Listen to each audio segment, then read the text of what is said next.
December 12th.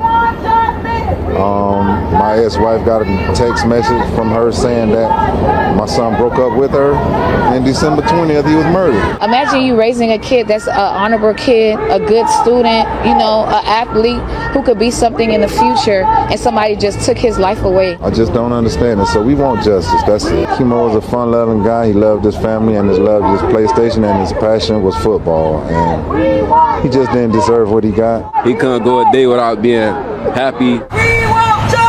I want justice. That would at least ease the pain a little bit. I shouldn't have to be fighting for my son justice. It was almost midnight on December 20th, 2024, when Natalie Jean got the call no mother should ever get. I said, I'm off tonight, so I'm gonna be here. He said, Mom, I promise I'm gonna do everything in the morning. That was the last thing my son told me when I went in my room. Mom, I promise I'm gonna do everything in the morning.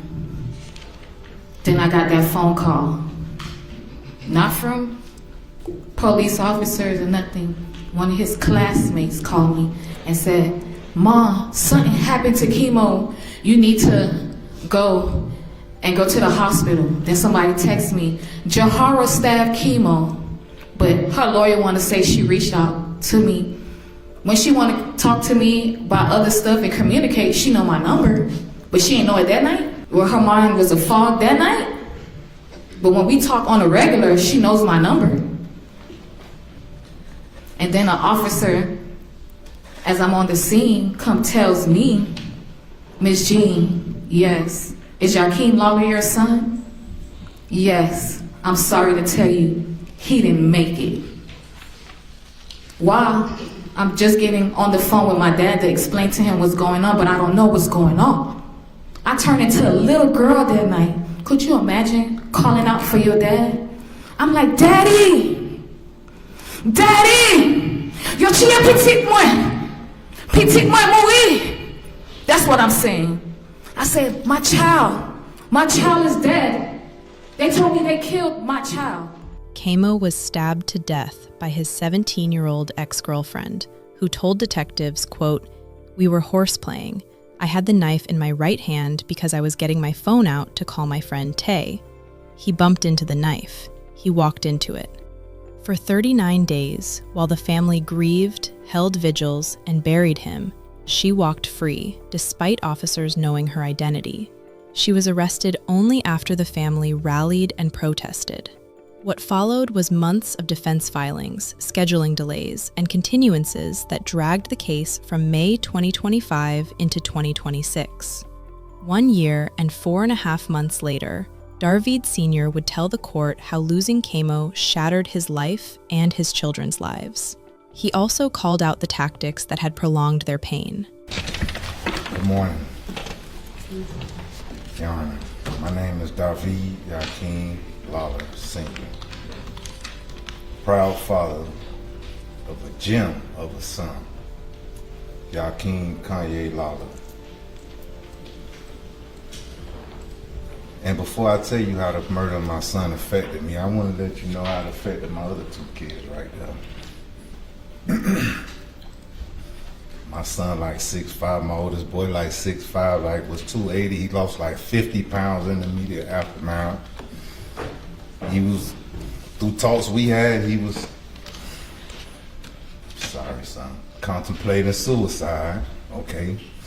My daughter, she has chronic sickle cell, all right? And from the day of the funeral for like the following 2 weeks, she was admitted in the hospital, taking breathing treatments, contracted pneumonia, had a self-administering morphine pump. The doctor telling me, watch her, make sure she breathing before you leave. I'm spending nights out there at the hospital, going straight to work the next day.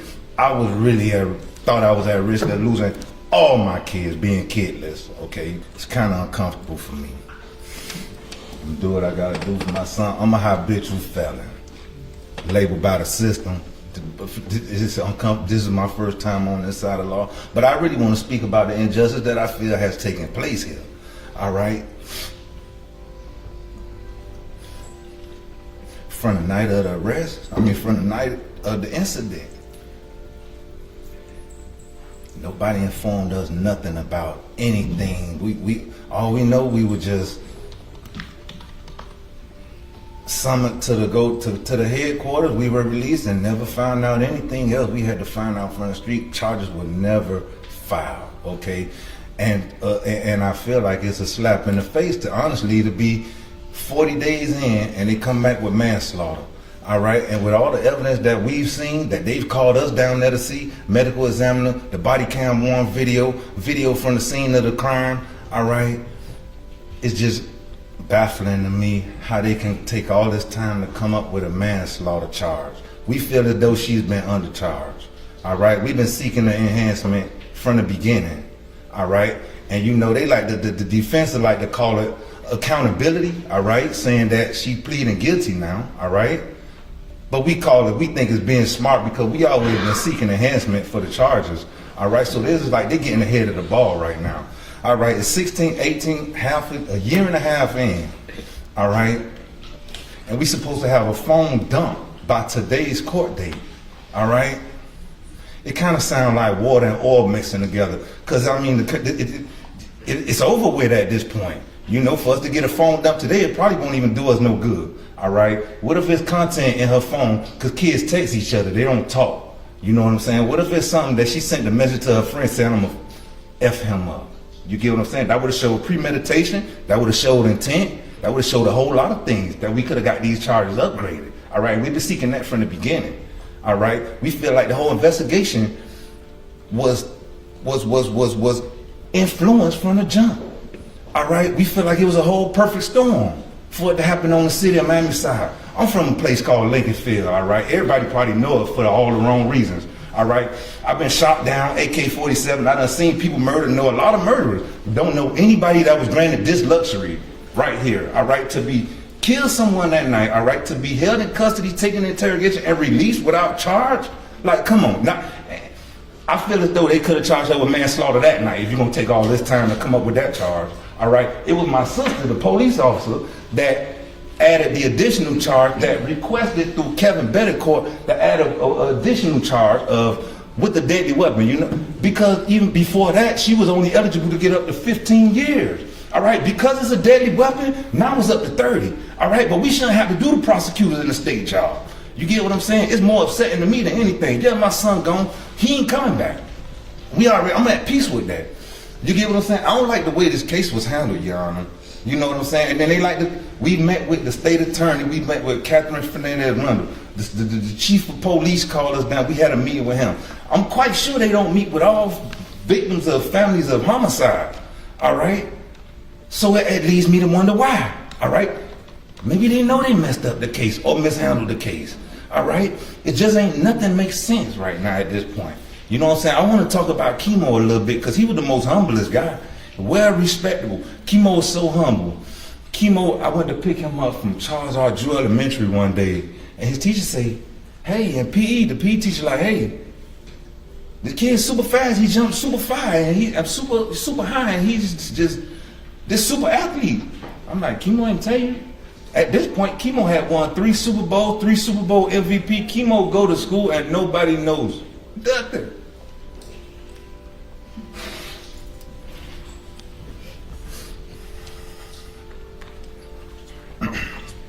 He was 10 years old at that point. All right. Keimo do not brag on himself. He brag on his daddy. All right. His daddy the best barber. All right. He wouldn't let nobody else cut his hair. All right. Nobody can beat his daddy in basketball if you listen to him. All right. Before we get too deep, please remember to like, comment, and subscribe if you find value in these discussions. September 28th, 2007. Natalie Jean was sitting in her stylist's chair getting her hair done when her stomach started cramping. On September 28th, I was getting my hair done and I ended up getting contractions. So I'm like, Treya, my stomach hurt. She's like, girl, go to the bathroom. I went to the bathroom. I said, I'm bleeding, Treya. I don't know what to do. I'm just panicking. She was like, oh my God, oh my God. Her mom's a registered nurse. She ran in the bathroom, and mind you, my pants, everything is on the floor, so all my good stuff is showing. So I'm just standing there, and I'm like, oh my God, I don't know what to do. I'm bleeding. I just Keimo, I hope Yahkeim's okay, because I always told his dad that I loved his middle name. So if we ever had a child, that would be my son's name. So I already had his name prepared. And she was like, all right, we're gonna call the ambulance. So they called the ambulance, they rushed me, they called my doctor in at North Shore Hospital. And when they called my doctor and Mira was having a conversation, she's like, well, Miss Jean, you seem like everything's okay. I don't see anything wrong. I said, but why am I bleeding? Nobody can't tell me why am I bleeding. She was like, well, he's a big kid inside of you. He's already 5 pounds, so it wouldn't hurt to take him out early. Because Keimo's original birthday was November 3rd. Like that. So she was like, I said, well, you're the doctor. What would you do? She was like, take him out. So they prepared me for emergency C-section that day. So we ended up going to the emergency room, and my mom and my sisters and dad came, because I'm the big sister, so everybody's rallying around me, and I'm just got my head down and I'm praying. They talking, but I'm praying the whole time. All I'm saying is, God, let my baby be okay. And then we went into surgery, and he came out. The pediatric doctor said, he's gonna need a blood transfusion. I said, okay, no problem, but I don't hear him crying. Before you take my baby, I want to hear him crying. I need to make sure he's okay. Yahkeim Lollar, nicknamed Keimo, was born September 2007. He grew up in Liberty City in Miami's Northwest, a Haitian-American neighborhood, dense and proud, the kind of place where a kid's reputation is built block by block. His mom, Natalie, worked night shift to keep the family going. Darvid Sr., his dad, who was a barber, lived just 5 walking blocks. To his parents, siblings, and relatives, Keimo was the prince of the family. When Keimo was 3 or 4 years old, I said, someone saved your life. So that's why today I choose to give blood. When you get older, I want you to do the same thing. Because if that person didn't donate blood for you, you wouldn't be here today. And he was like, with his little eyes, he has the most adorable eyes and a beautiful smile. Okay, mommy, no problem. Fast forward to high school. I'm in my room, cleaning up. I just hear my door go boom. I'm like, oh, here he go. Then he comes in, he's like, Mom. And he bounces just like this in my room. Mom, guess what I did today? I'm like, what, Keimo? What did you do today? He's like, I gave blood. I remember when you told me that, so I gave blood today. I said, that's what I'm talking about, boy. I know that's right. He was like, I got 2 pizzas and a movie ticket, but I did, but I gave it today. That's the type of person my son is. You see, he remembered that from 3 years old. He remembered that conversation. He remembered somebody saved his life, so he was willing to save somebody else's life. he started playing football for the Helping Hand Bulls at Hollanda Park. By the time he hit Charles Drew Elementary, his PE teacher was pulling Darvid Sr. aside at pickup, saying, quote, "Hey, you know your son is super fast, jumps super high? He's something special." And when Keimo got to Miami Northwestern Senior High School, the dreams were getting real. A straight-A student and math whiz who wanted to work in finance to be a stockbroker. He was also a wide receiver, getting the kind of attention that turns a high school kid into a college recruit. And Natalie, his mother, believed in those dreams so completely that she was preparing to go back to school herself, to study sports management, so she could be equipped to guide her son's career when the moment came. She raised him the way Haitian mothers raise their sons. His first football practice, and he's crying and whining, and I'm like, oh, you gotta stick this out. You told me you wanna play football? You're gonna play football. You got me coming out of here and you told me you finna cry? No, we're gonna stick. I remember running side. I started from saying, go, Keimo, go. Run, Keimo, go. Take off, Keimo, take off. That's how I started. I'm one of those parents who's running aside the sideline with their kid, screaming out his name all the time. Imagine watching your son grow to be the person that you want him to be, and you getting them ready for the future. You're preparing your son, because if you have kids and if you have a son, especially a brown son or a black son, you teach your kids how to conduct themselves out here when you're not. Now, Jahara Malik was born into a household that was, by every account given in court, faith-based, disciplined, and tight. Her grandfather, Ronald Malik, known in the community as Rasul, owned a menswear business in Miami called Rasul's Menswear. Everyone describes her as compassionate, patient, and someone who showed genuine care for others. By the age of 13, Jahara had taught herself how to braid hair. By 14, she had a steady weekend clientele, made her own money, and maintained her grades. She enrolled at Miami Northwestern, the same school as Keimo. A bright kid, family-oriented, in her junior year and with plans to be a nurse.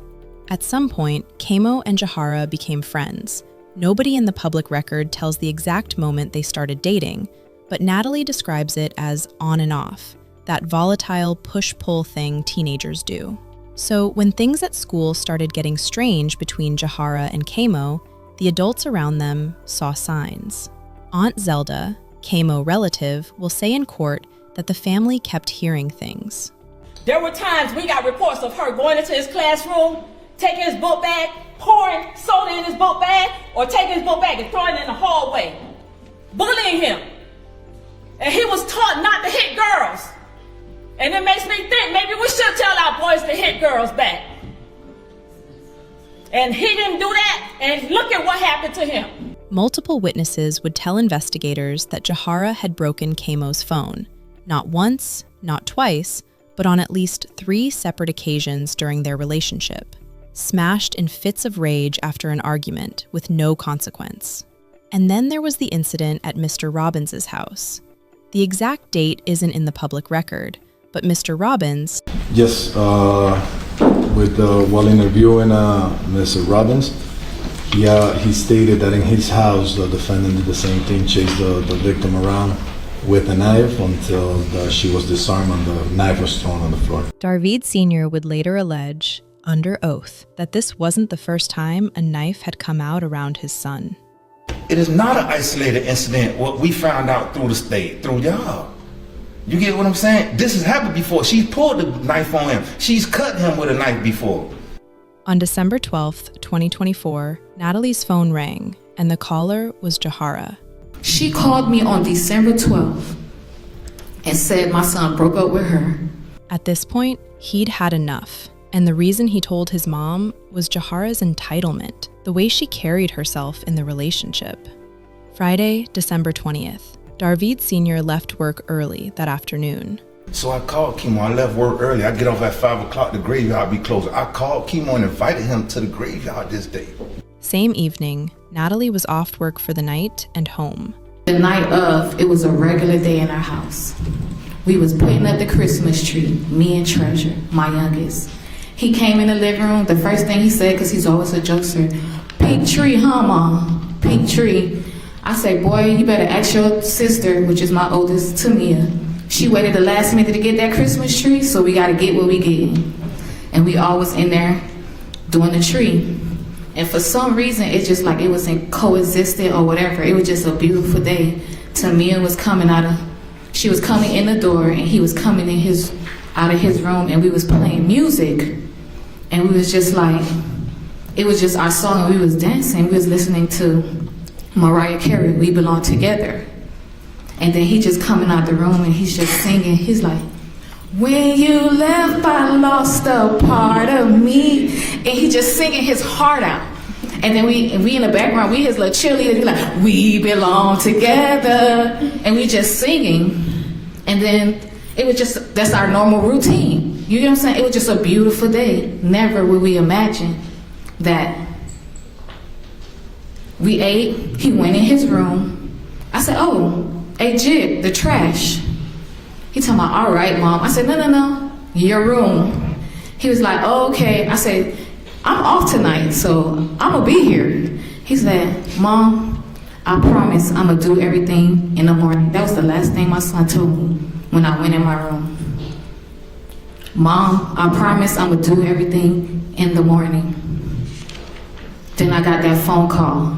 And Jahara Malik was getting ready to go out. She had plans with a friend the family called Tay, some shopping, and a normal Friday night for young girls. Jahara had told her family she'd be using a rideshare. She normally carried pepper spray for that, a precaution when getting in cars with strangers, but that night, she couldn't find her pepper spray. so she grabbed something else. Yes, she said that she was gonna be riding in Ubers and she couldn't find her pepper spray, and that's why she grabbed the knife. Okay. So it was essentially for protection? Yes, And did she tell you that it was needed for protection? yes. A kitchen knife, approximately 4 inches of fixed blade. Sometime into the night of shopping, Jahara and her friend decided to go see Keimo. They got to the apartment at 10:41 p.m. Jahara called and Keimo came down to let her in. Tay was there for a moment, then left. Keimo and Jahara then moved up into the 3rd floor parking garage of the building. And here's where it gets strange. So you're familiar with the building. Were there surveillance cameras on sort of every corner in the building, or were there some blind spots? No, ma'am. There were some blind spots, and there were some areas that did not have any cameras. Okay. This is one of the areas that obviously did have cameras. And at this time, around what time is it here? It's 10:41 p.m.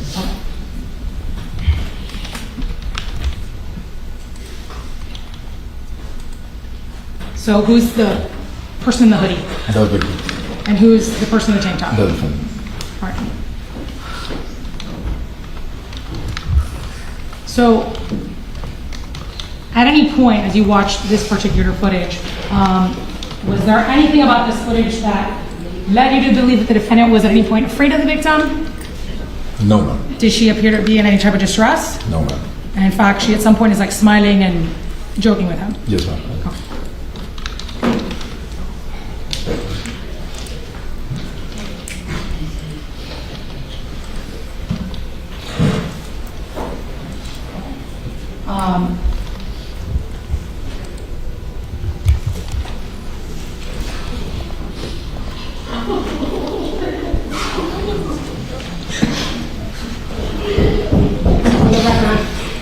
I've played the 3rd surveillance footage on State's Exhibit 1. Sergeant, can you tell the judge what that footage is about? Yes, ma'am.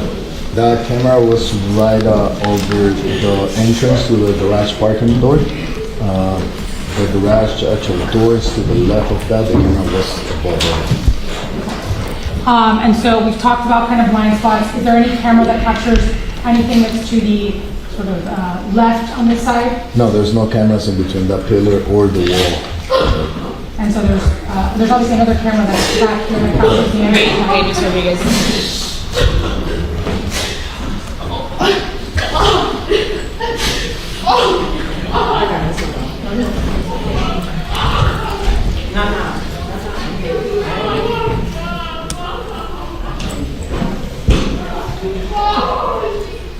There's obviously a camera that's back here that captures the footage from this. Correct. What is this on the floor here? That is the defendant's purse. And to the extent that you could see, what is here? Yeah, that's the first ball of trail that we were able to find with the victim's blood.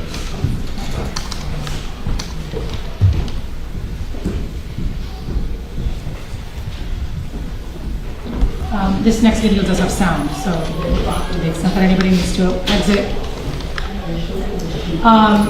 All right, Sergeant, this video is the angle that's farther back. Correct. Okay, have you had an opportunity to view this video? Yes. Was there anything that struck you about this particular video? Can you hear anything? Yes, ma'am. And what was it that you could hear? You could hear the victim saying at some point, Jahara, don't. Jahara, don't. Yeah. Okay. Or Jahara, stop.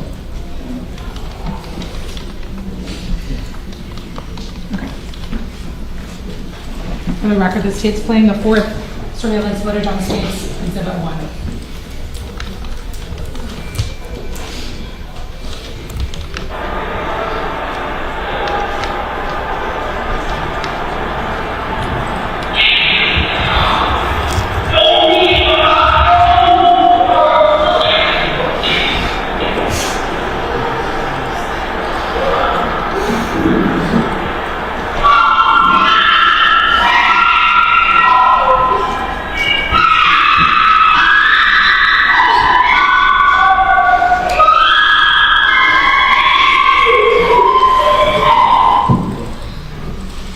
So I'd like to walk the court through just a couple photos of the crime scene.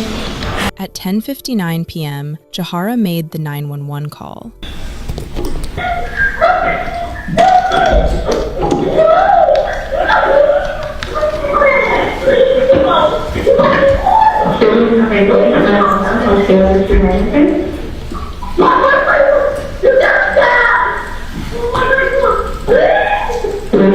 Listen to me, I'm not here with you. What's the address? It's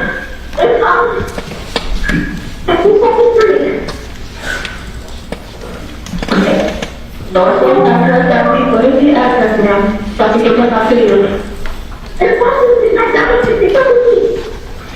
You're at the McDonald's, 152nd. Yes, the pocket. Okay, is the person there that's stabbing? Is the person there that's stabbing? I had a knife and he's like, ooh, she's the gun. You had the knife? Yes, and he like wanted to me. We were playing, and he wanted to me. And he stabbed him. Okay, what is the address? You know, be playing. You know, no, I'm just playing right now. I'm just playing. What is the address in your pocket number? It's a apartment. Okay, what's the apartment number? What is the apartment number, ma'am? I don't know. It's my boyfriend's place. Okay, please look at the door. Is there something with a piece of mail or look at the front of the door? Is there something on the door? I'm getting rescue for you now. Is there someone else there with you? Rescue team. We get out on a 370 per message 6130 Northwest 6 Court. 6130 Northwest 6 Court.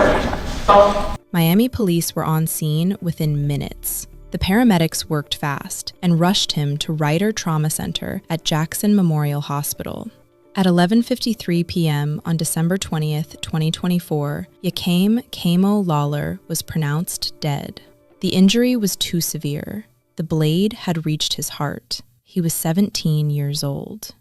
Now here is something truly heartbreaking to note. Natalie Jean did not get a phone call from the police when this happened. She was in her apartment, but knew nothing about what had happened to her son on the 3rd floor of their home. As I'm on the scene, come tells me, Miss Jean, yes. Is Yahkeim Lollar your son? Yes. I'm sorry to tell you, he didn't make it. Why? I'm just getting on the phone with my dad to explain to him what's going on, but I don't know what's going on. I turned into a little girl that night. Could you imagine calling out for your dad? I'm like, Daddy! Daddy! Yo, chia petit moi moui. That's what I'm saying. I said, my child is dead. They told me they killed my child. That's what I said to my dad. I turned into a little girl that night. And then have to get that phone call. I have to tell his dad that his son no longer here. My daughter called me. She's like, Mom, I don't understand. I'm at the hospital. They're saying he's not here. I got to break that down to her, letting her know that her little brother that she helped me raise is gone. Imagine everyone calling you that night to find out what's going on with your son. And when you tell them that your son passed away, they hang up on you. From that night all the way to the morning, that's what happened to me, Your Honor. Because nobody couldn't believe Keimo, out of everybody, Keimo, who don't bother nobody, that's the only way she would be able to kill him, is at home, because he doesn't go anywhere. The only way Keimo going somewhere if he know it's food there. That's the only way. Imagine that. Imagine going through all that. And you still gotta be a mom. You still gotta be strong. You still gotta make sure everything goes right so you can send your baby away. You gotta sign papers. You gotta do this. You gotta do that. You know how I had to identify my baby? With a goddamn picture. That's how I had to identify my son. By a picture. And he died with his eyes closed and his mouth open like he was shocked. He was in disbelief. Imagine going through that. Imagine going through all that. Imagine picking out your child casket. Right? Because he's supposed to do that for me. I'm not supposed to do that for him. Imagine doing that. It took them 4 days to release my baby body. 4 days. The funeral home called me and said, Natalie, I just got his body. Are you sure you want to see him like that? I said, that's my baby. They told me he died. I got to see it for myself. 4 days don't went past. Everybody told me he dead, but you got to see it to believe it. When I went to go see my baby, he was unrecognizable. His skin already melted. His skull was here. The only thing you seen, no defense wound or anything, was that gash around his chest where she stabbed him. And through all that ugly, Your Honor, through all that ugly, you still could see that beautiful smile. Through all that. Through all that, Your Honor. And then you have to prepare to send your child to go home. You know how hard that is to see your child? It's different to see your child in a box. It's totally different. I can't even tell you what was said at the funeral. All I remember she said was, Mom, one last time. At the same time Natalie was finding out her son had passed, Jahara Malik was taken to the Miami Police Homicide Unit. She agreed to talk and gave the detectives a story her defense team would carry through every hearing. Quote, "We were horseplaying. I had the knife in my right hand because I was getting my phone out to call my friend Tay. He bumped into the knife. He walked into it." Sunday, December 22nd, 2024. Tonight in Miami, dozens of loved ones crowd a vigil for a 17-year-old stabbed to death outside an apartment complex. His family there says his ex-girlfriend did it. CBS News Miami's Anna McAllister joins us from the Model City neighborhood where relatives say an argument led to the attack. A fun-loving, respectful, and kind-hearted young man. That is how the family of 17-year-old Yahkeim Lollar describes him. They had big hopes for his future, but those dreams were cut short on Friday. We were hoping that, to see him go to the prom and go to college. It's just a devastation. Deputy Zeldrina Beecham serves on the Miami-Dade Police Department, and every day she has to respond to tragic calls. But the one she received Friday was totally different from when you're going out there handling calls every day and you see other people going through it. It's indescribable, especially a cherished family member like him. Deputy Beecham is talking about her nephew, 17-year-old Yahkeim Lollar. She says he was stabbed to death by his 17-year-old ex-girlfriend Friday night. Deputy Beecham says her nephew and his ex-girlfriend had an argument on the phone. Then the ex-girlfriend came over to the apartment where her nephew lived on Northwest 6th Court and 61st Street and killed him. What could have been said over the phone that was so bad that you want to take his life? Family and friends tell us Lollar was a senior at Miami Northwestern High who was a great student, a running back on the football team who had dreams of becoming a stockbroker. His loved ones say he was a good kid who stayed out of trouble. We taught him to stay out of the streets and keep his head on right, and he did exactly that, and still this happened. Sunday night, dozens of people showed up to a vigil outside of the apartment where Lollar was stabbed to honor him. His mother speaking about the tremendous loss to the crowd. God took him away. I know everybody, even me, asking why, but we can't, question God. Now, just days before Christmas, Lollar's family is planning his funeral. Saturday, December 28th. 8 days after the fatal incident, the funeral was held at the Haitian Evangelical Baptist Church of Miami, the family's spiritual home, a place where they had baptized him as a baby, and his grandmother's life had been celebrated 3 years earlier. Well, tonight, final remembrances were held for 17-year-old Yahkeim Lollar, known by his friends as Keimo.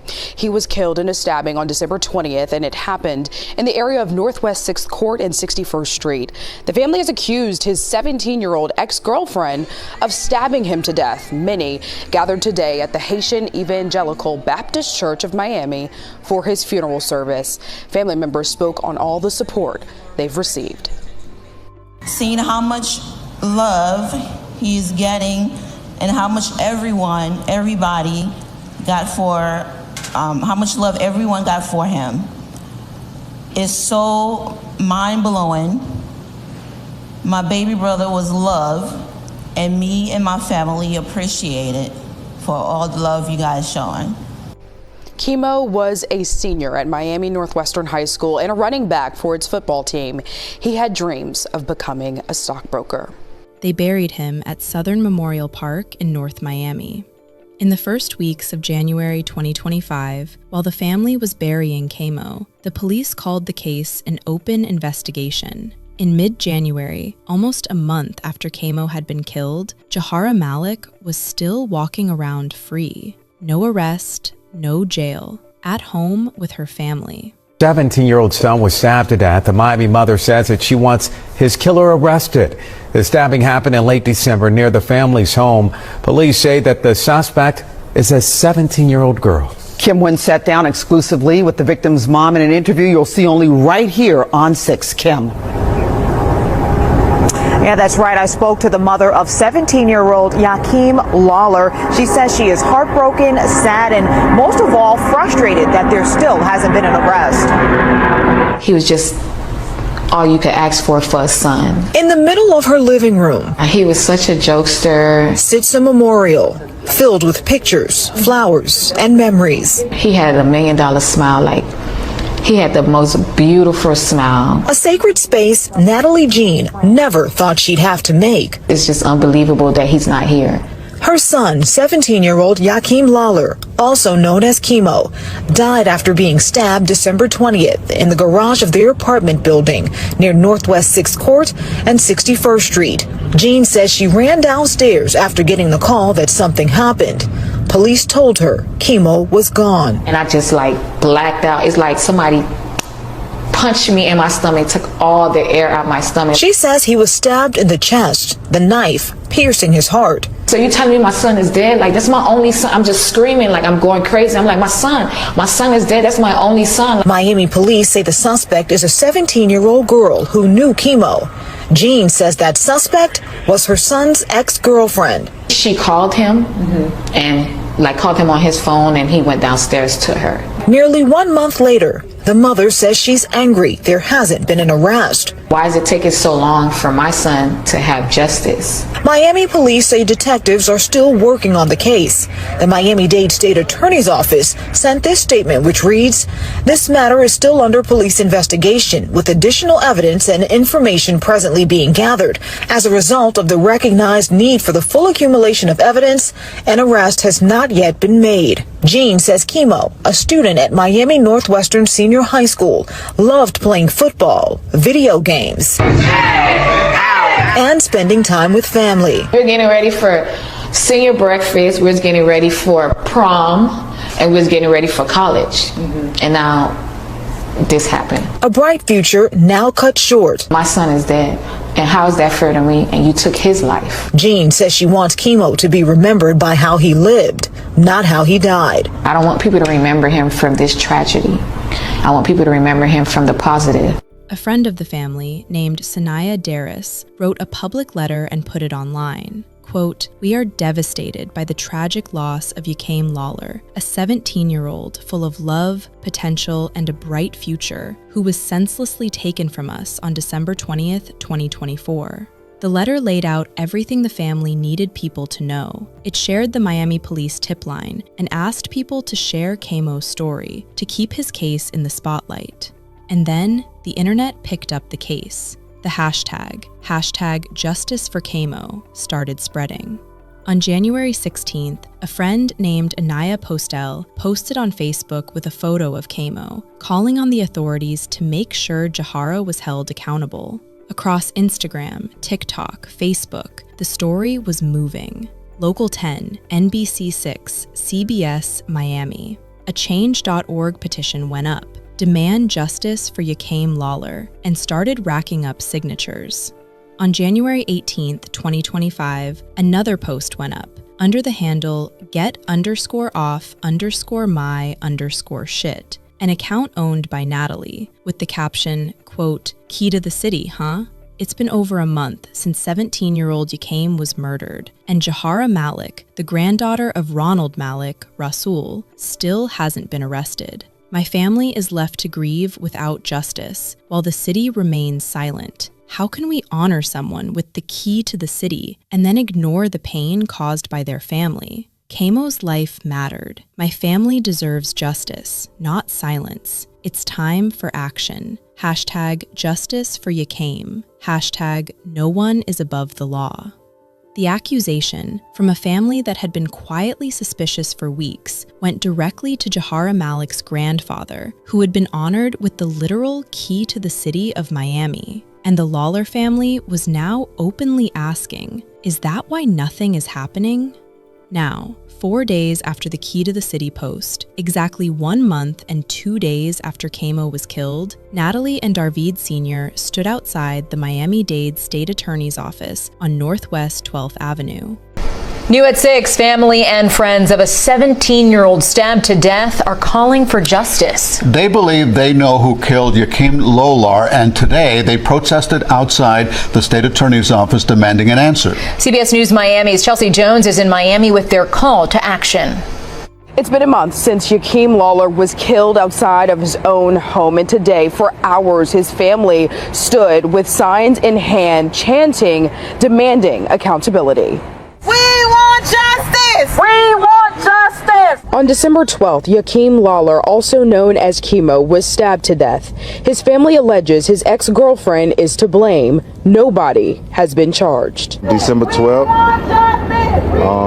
my ex-wife got a text message from her saying that my son broke up with her, and December 20th, he was murdered. This was the scene from that day. Police responded to the area of Northwest 6th Court and 61st Street.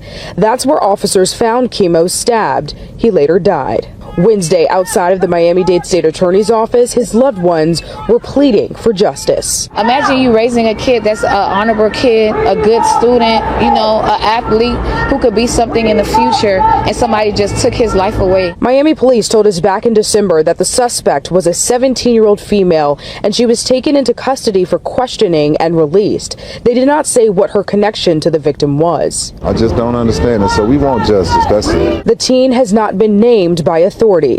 We have reached out to people connected to the alleged suspect. We have not yet heard back. Keimo was a fun-loving guy. He loved his family, and his love his PlayStation, and his passion was football. And he just didn't deserve what he got. He couldn't go a day without being happy. Now, family and friends are forced to remember Keimo instead of living alongside him. I want justice. That would at least ease the pain a little bit. I shouldn't have to be fighting for my son justice. What the state attorney's office didn't know was that the same week the protest happened, the Miami-Dade Medical Examiner's Office had finished its work. The autopsy was complete, findings were filed, and the manner of death, officially, was ruled a homicide. January 28th, 2025, day 39 after Keimo's death. Jahara Malik was arrested, booked into the Miami-Dade Juvenile Assessment Center, and charged manslaughter. The family finally saw hope in getting justice for their prince, and also voice out their frustrations on how long it took for an arrest to be made. After protesting and demanding an arrest, today a South Florida family got what they've been asking for. A 17-year-old has now been charged more than a month after police say that she stabbed her teenage boyfriend to death. ABC6 reporter Christian Colon is joining us now from court with the story you'll see only on 6. Yahkeim Lollar, a junior at Miami Northwestern Senior High School, loved playing football and video games. But last December, his future was cut short. I probably never stopped crying and never stopped feeling sad. I feel in protecting my son. I mean, it's a whole laundry list of emotions, you know. Lollar was killed after he was stabbed in the torso, allegedly by his girlfriend, 17-year-old Jahara Malik. I mean, it took someone that he trusted and loved. You know, he wasn't that kind of guy to be around the wrong crowd. But prosecutors say they did not have enough evidence to arrest Malik so soon. Lollar's family was furious and even protested outside the state attorney's office. Justice for Keimo! I want justice. My son can't speak for his son. He's in a grave right now. The fighting was worth it, the family says, because after more than a month, Malik was charged for manslaughter. They couldn't find something to charge her with the night of, when there was no question as to what happened or who done it. So, I mean, it's just right now, it's a little bittersweet. Court documents show Malik told police she had a knife with her. The couple then started horseplaying, and somehow it escalated to a deadly stabbing. I'm happy she's finally been held accountable, but I need justice. 3 days after the arrest, the prosecutors made their decision. They invoked something Florida law allows called a direct file. The state attorney's office takes a juvenile case and moves it into the adult system. For Jahara Malik, that meant the juvenile process was over. She was transferred from the Juvenile Assessment Center to the adult county jail to be presented in front of an adult judge and face an adult sentence. The next morning was the first time the city of Miami got a real look at Jahara Malik. Sitting at the defense table, quiet, composed, and flanked by a heavyweight defense team. Prosecution wanted her held without bond, but the defense lead attorney, Larry Handfield, wasn't having it. Prosecutors wanted 17-year-old Jahara Malik held until at least her next court date. Right. There's more harm to be done by her remaining in custody than for purposes of being released. But a judge gave her a $50,000 bond. It was her first court appearance since she was charged with manslaughter in connection to the stabbing death of her ex-boyfriend, Yahkeim Lollar. I do find probable cause that a manslaughter with a deadly weapon was committed. But she turned herself in. She called the police. She tried to render first aid, and she cooperated fully. Her lawyers say she just turned 17, but is being charged as an adult. Her lawyers wanted the case in juvenile court. It should have remained in juvenile. However, the law allows the state of Florida to direct file, which means you take juveniles as young as 14, 15, 16, and you try them as an adult. Lawler's family was in court and told me they weren't happy with the decision to release Malik. Police say Malik stabbed Lollar back in December. Police say she told them she was horseplaying with him and allegedly took his life. Malik's attorneys say their client acted in self-defense. We believe this is not an intentional act, and I believe that when it's all dust is clear, the evidence will support that. The incident happened just days before the holidays back in December, and for about the past month or so, Lollar's family has been seeking justice. Lollar's family told CBS News Miami that he was a senior at Miami Northwestern High School and a running back for the football team. The family says he wanted to become a stockbroker. He was floating self-defense, and the judge listened. Found probable cause for manslaughter with a deadly weapon. She set the bond at $50,000 with a GPS ankle monitor. And then Handfield asked for something difficult that made every member of the Lollar family unable to stay calm. Page 1, Jahara Malik. 17-year-old Jahara Malik in court Tuesday, facing 1 count of manslaughter. She's accused of stabbing her ex-boyfriend, 17-year-old Yahkeim Lollar. He was the ultimate competitor. You know, at anything he did, he loved everybody, just the perfect kid in my eyes. The victim's loved ones stood together in a show of support after the hearing, carrying a banner with messages from his classmates. We're fighting for a greater purpose right now. We're trying to get justice. The incident happened December 20th at this apartment complex on the 6100 block of Northwest 6th Court in Miami. Lollar was found with a stab wound to the chest on the 3rd floor of the parking garage. Investigators say surveillance video shows Malik dropping a knife near the crime scene. She told investigators the two were, quote, horseplaying just before the stabbing. We believe that this is a totally unfortunate situation, but I don't believe that it's in the interest of justice for her to be taken back into custody. A bond court judge allowed Malik to leave jail on a $50,000 bond with a GPS monitor. I want it removed due to the fact, as a student in school, there's a negative connotation with that. I think a monitor is a slap in the face to me. She should be in jail. The state and the victim's family want her held behind bars until trial. She's going to jail. She's going to pay for what she did to my son. He asked the judge to remove the ankle monitor because it might be embarrassing for her at school. But Natalie wasn't having any of that. She's going to jail. She's going to pay for what she did to my son because he didn't want to be with her. Who gives her the right? She thinks she loved him more than me? I'm his mother. That's his father. She made that decision to take my son's life. Nobody made that decision. Jahara walked out of that courthouse on $50,000 bond with an ankle monitor that the judge refused to remove.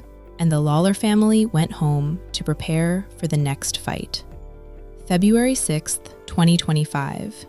The pretrial detention hearing was held at Richard E. Gerstein Justice Building, with the judge, Christine Hernandez, who presides over every major hearing in the case. The prosecution that day was led by an assistant state attorney named Kevin Betancourt. He wasn't asking for the maximum, but the next most restrictive thing: Level 1 total lockdown house arrest. The defense came in trying to do the opposite. Handfield wanted Jahara to be allowed to move to Port St. Lucie to live with an aunt and attend school there. The prosecutors showed Judge Hernandez exactly the kind of person they thought Jahara Malik really was.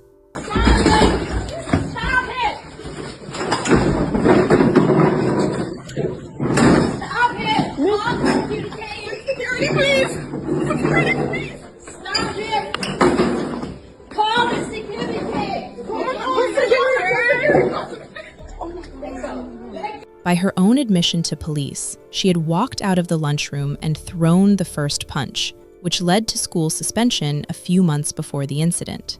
The prosecution also presented classmates' accounts that Jahara was known to carry a blade.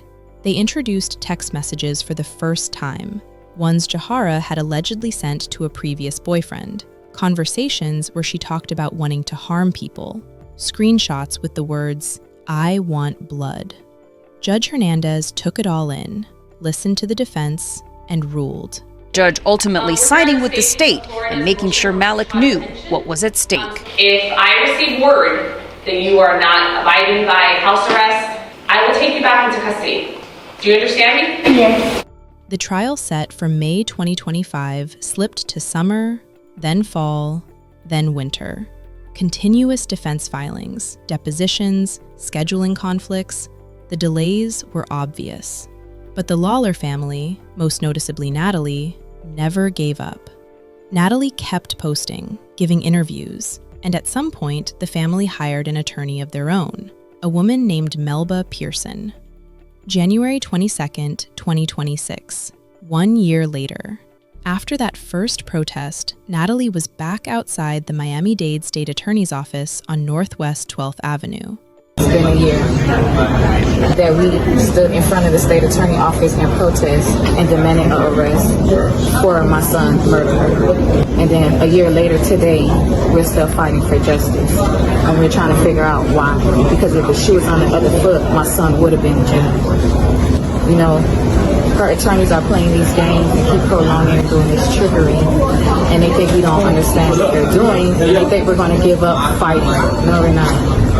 They also think that their client could just take my son like that, did nothing to deserve what was done to him, and she's not going to be held accountable for what she did to my son.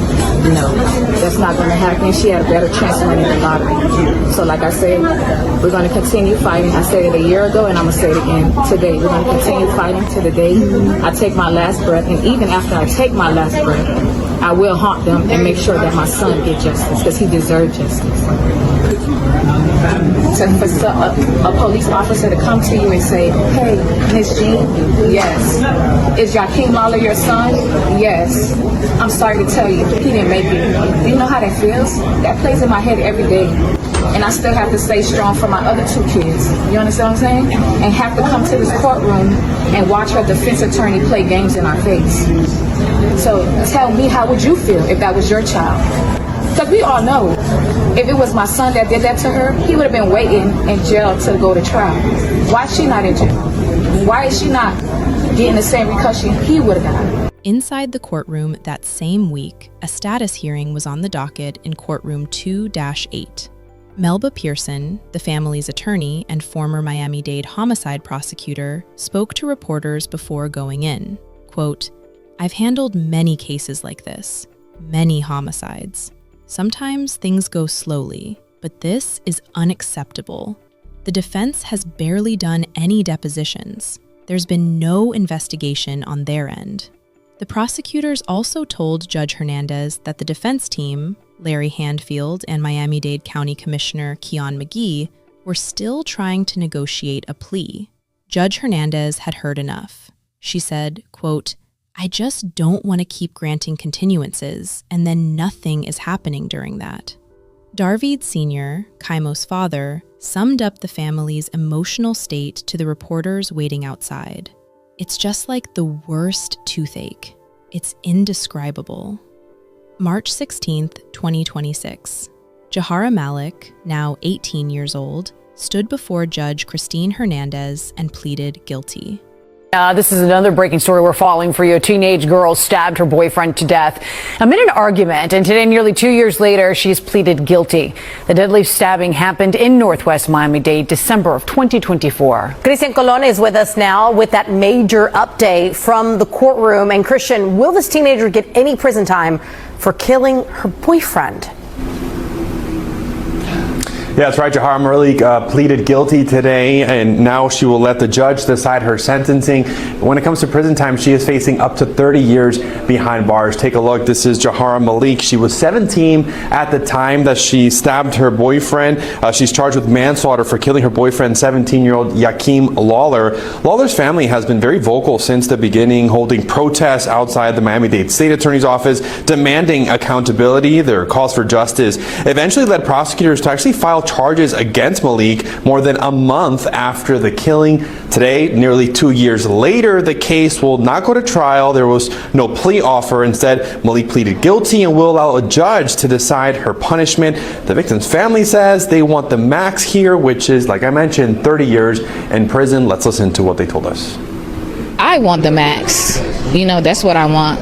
A life for a life. You get what I'm saying? She took my son's life for no reason. She took my son's life because he was honest with her, that he didn't want to be with her, and she not realizing her actions, her behavior, and her entitlement is the reason why he didn't want to be with her. Manslaughter is negligent conduct that was brought on, even though it was not intended to result.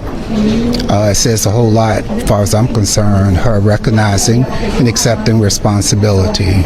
No negotiated sentence, nor agreement between the state and the defense on what would happen next. Jahara was, in legal terms, throwing herself on the mercy of the court.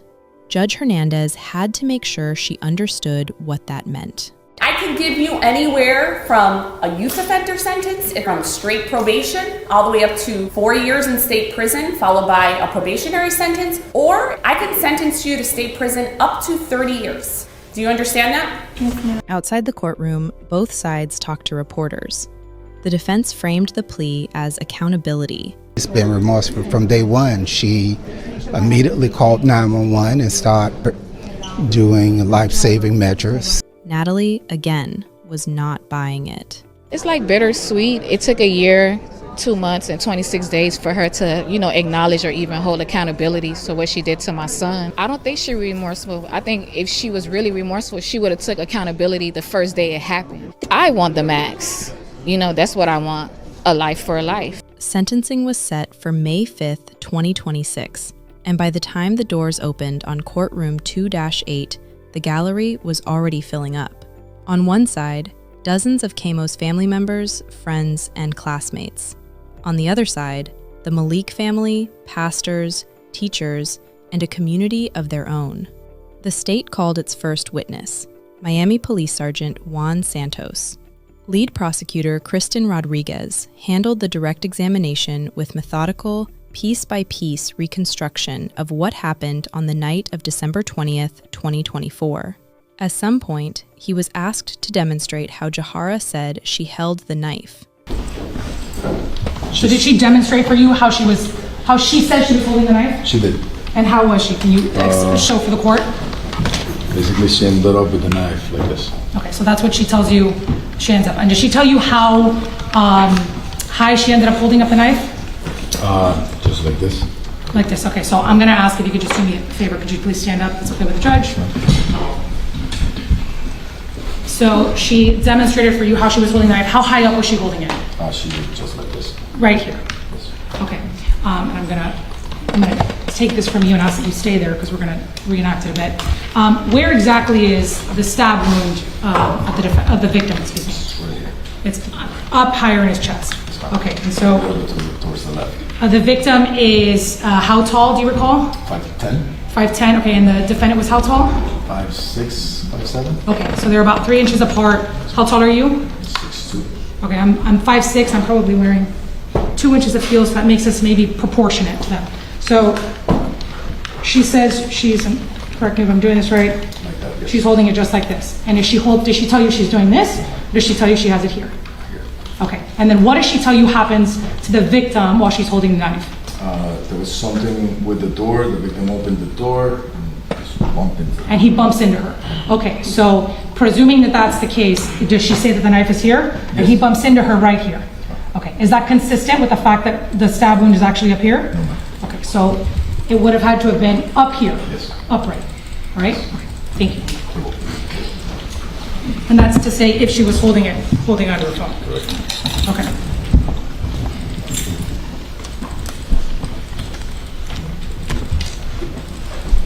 So at some point, you've obviously stated that you've reviewed everything.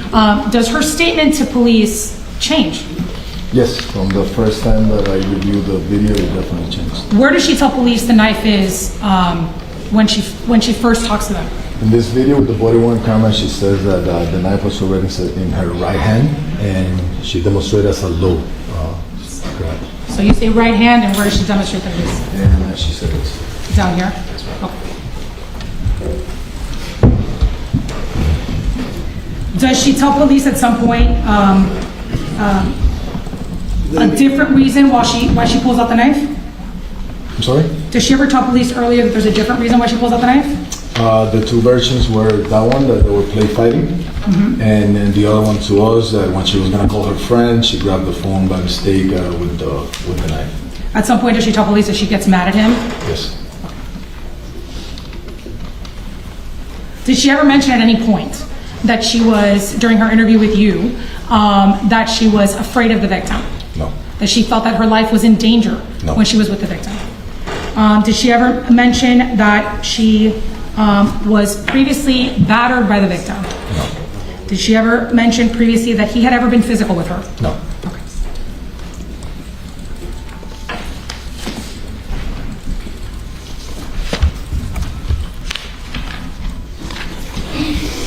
Was there any CCTV footage that showed her version of the events, essentially? No.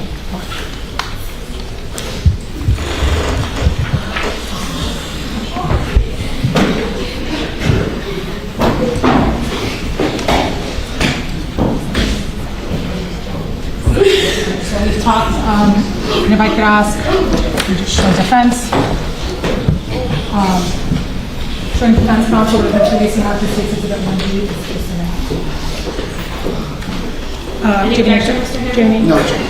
At this time, the state would seek to introduce what has been previously marked as states exhibit 1B as states exhibit 3. Staying more for ID purposes, 1B becomes state exhibit number 3. Thank you. And Sergeant, do you have scissors by any chance? You could just provide him with scissors. Can you tell the court while you're sort of opening that, you've obviously had a chance to view this, that's a photograph of the knife? Yes. If you could just take a moment to just open it up and show it to the court.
If you could just show it up for the court, please. Right. And now she told you all that the way that she was holding that in her hand was essentially like this.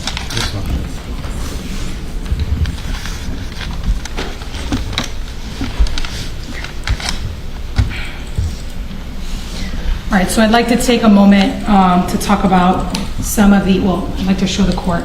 You've had an opportunity to review the photos from the ME, and we've talked about the injury to the chest. This is, what is this photo depicting? That's the victim laying on the ground. And here's the wound? Yes, ma'am. And this is just a closer image of the wound. So when you're saying that it was blunt at the top, sharp at the bottom, this is what sort of the ME was describing? Yes, basically the ME described this. You see the cut right there, that's the sharp part, and this is the blunt part. So the knife went directly into the chest in sort of the right side, the right way the knife was to be held. Then Rodriguez moved on to the text message. Natalie was briefly called up to identify the screenshot. Can you tell the court what this is? This was a text message that was provided to me from one of his classmates. It actually came from the boy that Jahara was dating, and he wanted me to know that he wanted the classmate to show me that she does have a history of that. So they forwarded it to me, and I provided it to the detective. Okay. And that classmate, what's his name? The one who sent the one who sent it to you, took the screenshot. Oh, the screenshot was his name was Ted, and then he forwarded it to he gave it to Cece so Cece could know to give it to me, and then I gave it to the detective. And Cece is the young girl who's sitting back in the courtroom. Yes. Just okay. Yes. And Ted was a previous boyfriend of the defendant? Yes, ma'am. And this is a screenshot from his phone? Yes, ma'am. Are you familiar with iPhones? Yes, I am. Okay. So the blue text messages are who? Are his iPhone. From him, I'm sorry. And the gray text messages are from who? Jahara. And I think the C up here where it says at the top, crybaby, is that the contact in his phone? Yeah, that was the contact he had her saved under. Okay. And is this a fair and accurate representation of that text message that you were provided by Cece and that he took a screenshot of? Yes. Okay. Judge, at this time, the state would seek to introduce what has been previously marked as State's Exhibit 1A as State's Exhibit 1 for the purposes of sentencing. I think the foundation has been sufficiently laid. Mr. Handel? Judge, I would be objecting just based upon one, with all due respect, I don't think. After that, Handfield had his shot during the cross-examination. First, he established that Santos wasn't the lead detective on the case. You took, and I say you, meaning law enforcement. As part of this case, you had custody of Ms. Malik's cell phone, right? Yes, ma'am. And you also had custody of the victim's cell phone. Yes. Did you go through those cell phones? Not me personally, no. Did you direct, as the lead detective, that since you took possession of those cell phones, did you do any investigations as relates to the contents of those cell phones? Yes, both cell phones were taken to the Secret Service. The victim's phone was open. The victim's phone's all information was downloaded. However, the defendant's phone was locked. The Secret Service wasn't able to obtain any information from that phone. All right. So, did you request permission for purposes, since you had possession of the phone, to try to get inside that phone? No, me personally, no, sir. As the lead detective, did you request anyone to get permission to get the contents of that phone, since you had it in your care and custody? I wasn't the lead detective at the time, no, sir.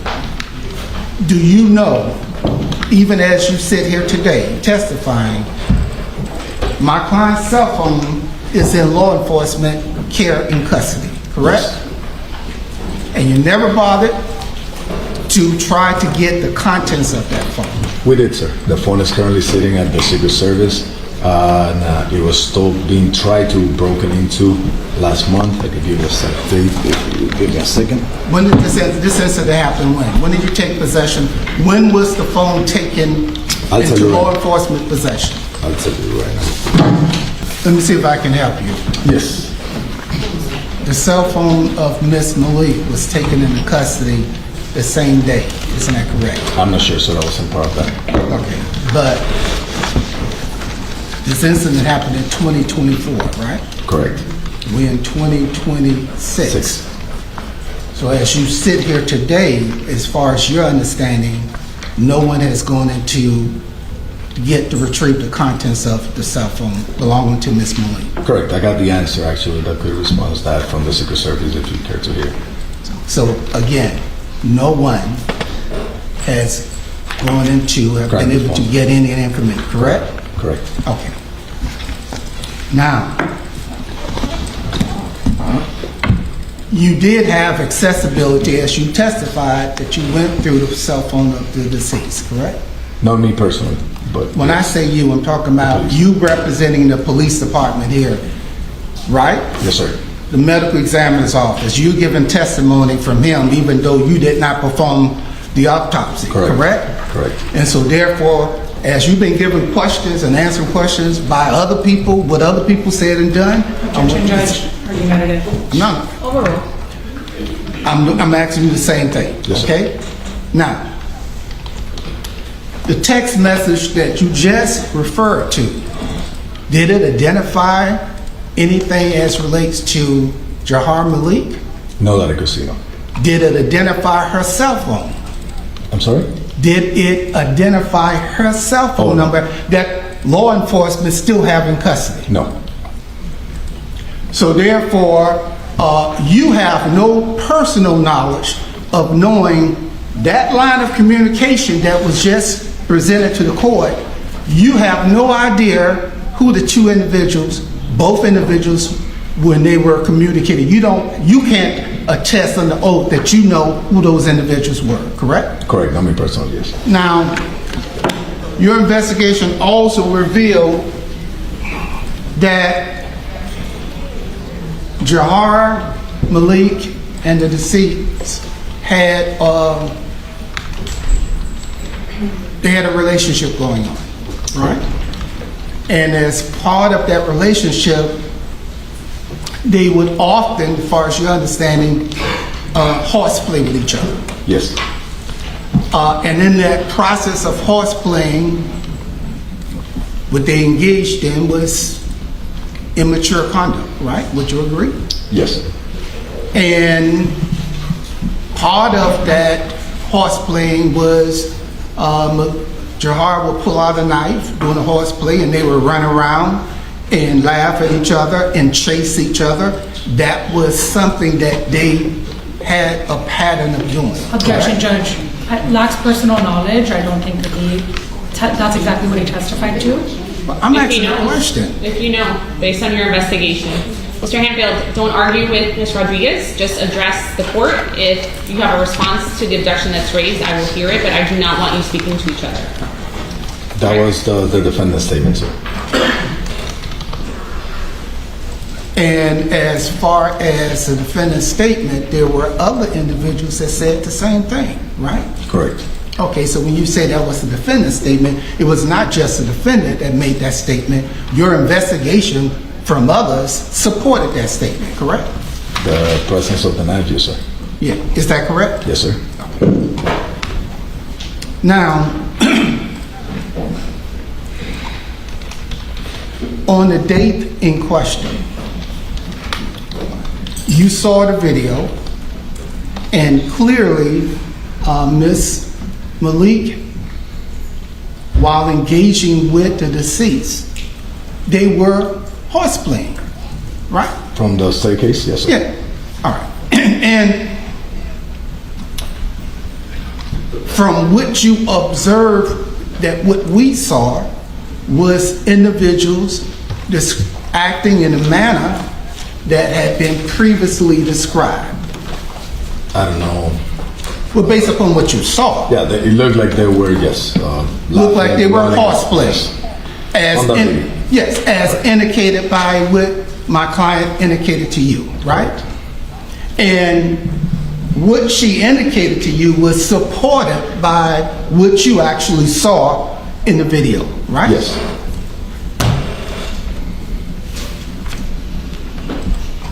Now, clearly on the date in question, there was no evidence whatsoever that established for you that prior to the arrival of my client, their whole purpose of being together that day, number one, the deceased was expecting her, right? Correct.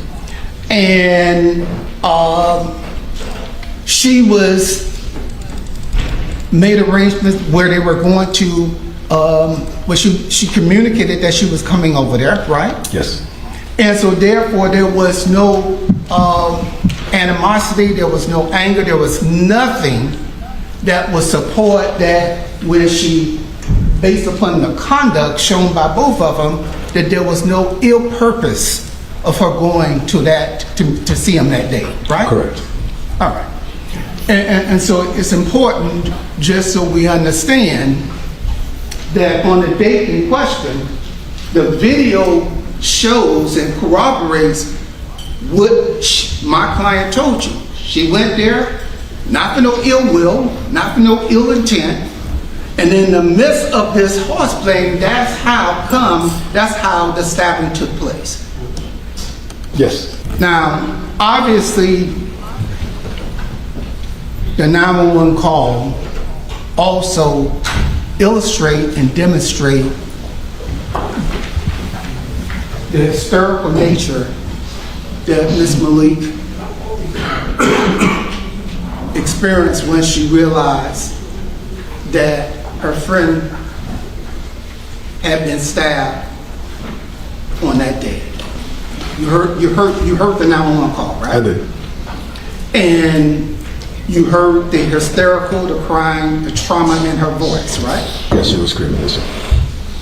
And you learned also as part of the investigation in this case, that not only did she call 911, but the first thing she did was try to save his life by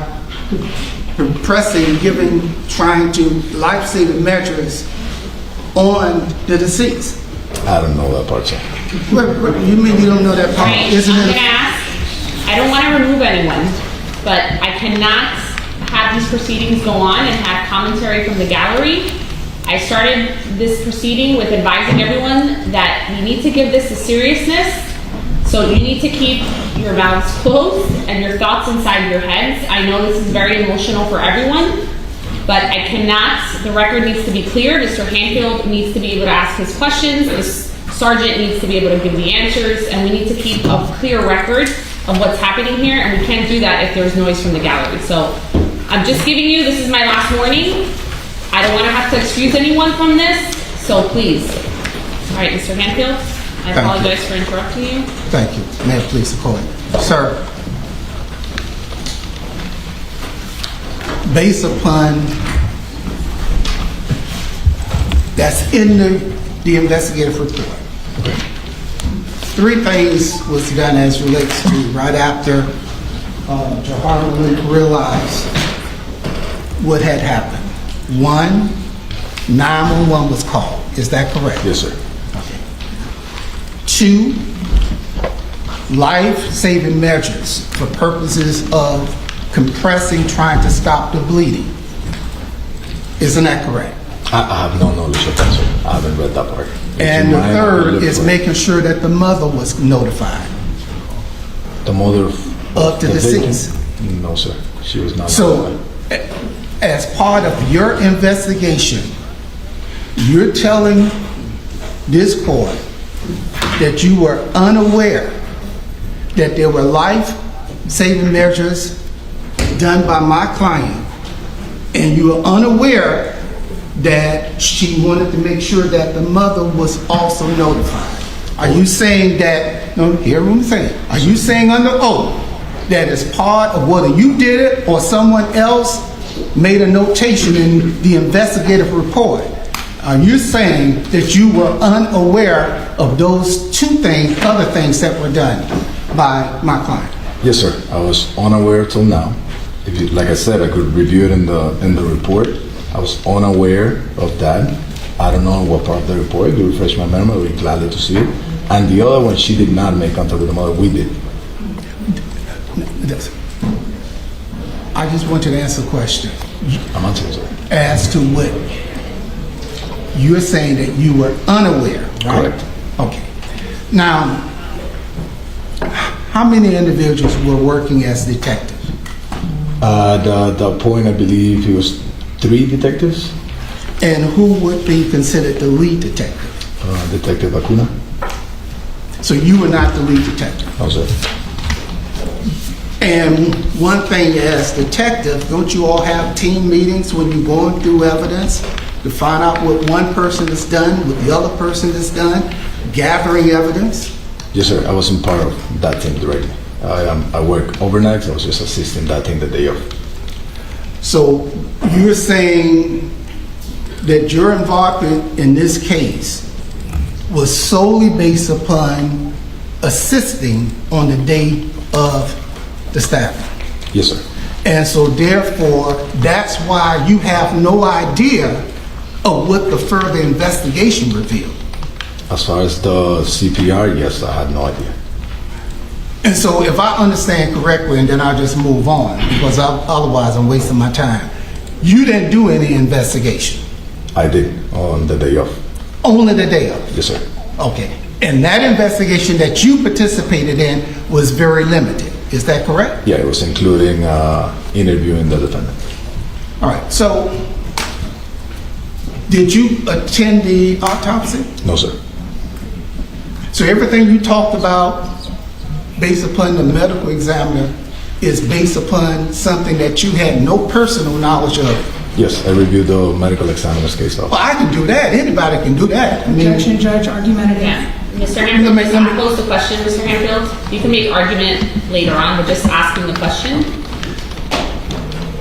You know, as a detective, right, that it is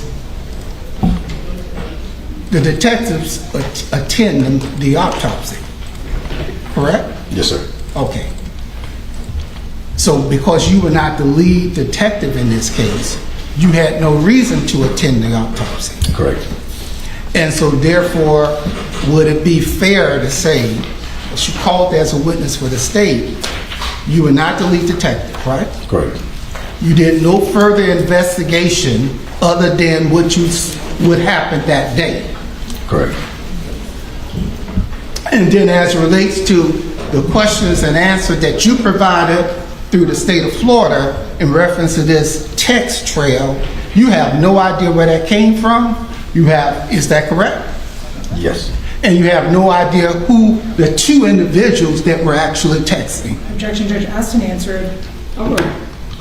Yes. Okay. And as a result of that, you cannot tell the court that one of the parties of that text message was Jahara Malik. You have no personal knowledge of that, right? Correct. During the redirect, Rodriguez got her last licks in. Sergeant, Detective Acuna, is he still in the homicide unit? No, ma'am. I just want to go back briefly to the defendant's cell phone. So you stated that the cell phone was impounded, and can you just clarify that there was an attempt made to get into her phone, but the department was unable to? Yes, ma'am. The person in the Secret Service, the one in charge of unlocking the phones and all that, sent me this is the email of the excuse. It says that the phone was an iPhone 14 Pro Max that belonged to Jahara Malik, that is locked with an unknown password. Further examination of the phone has been canceled, and it has not continued to be supported for brute force by either device tool we have at the lab.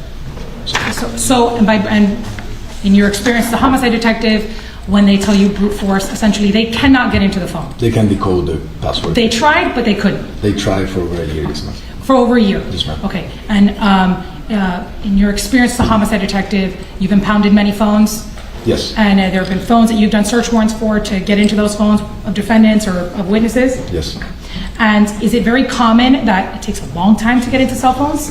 Yes. And is it common that, and is it sort of, does it happen, I guess, excuse me, I'll rephrase it, that there are times when you can't even get into cell phones? Correct. And sometimes you could get into a cell phone, whether it be a year, sometimes it could take 20 years. Correct. Okay.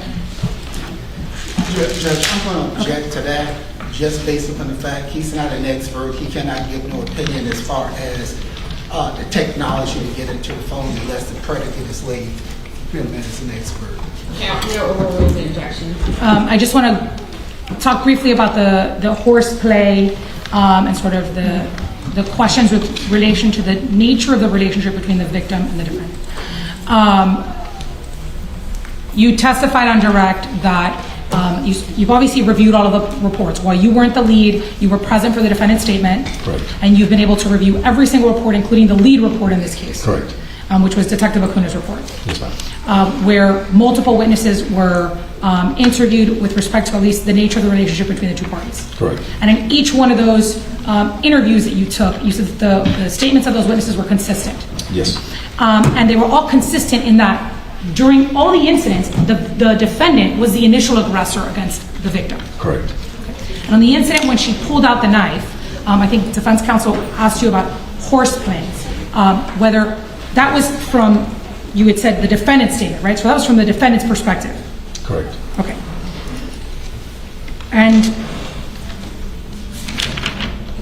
the nature of their entire relationship, right? You weren't there for it. You're not familiar with it. You weren't there for the 8 or 9 months that they were dating every day and day in and day out. Okay.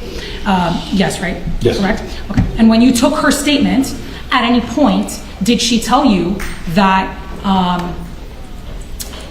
well, I'll strike that question.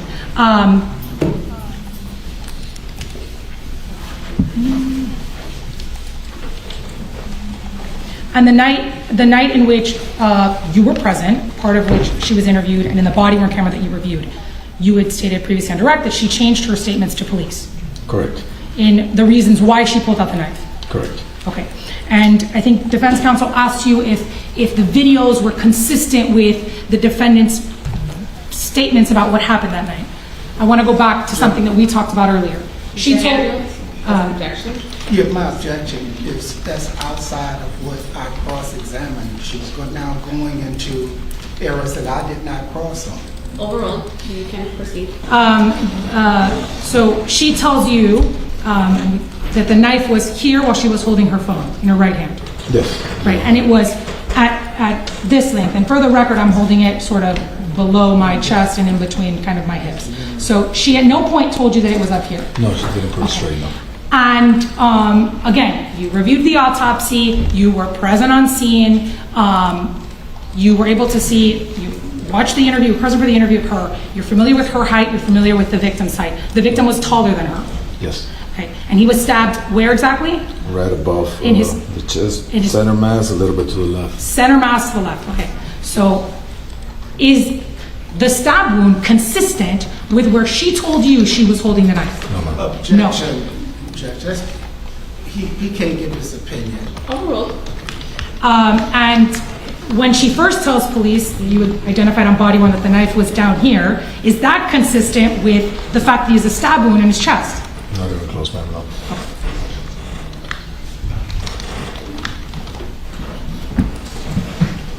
And the fact that the knife, and you've reviewed the ME's report, based on, and you have had an opportunity to see the knife yourself, and you know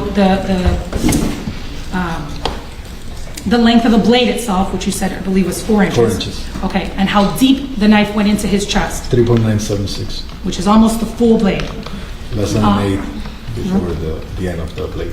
Is that consistent with her version of he merely walked into the knife?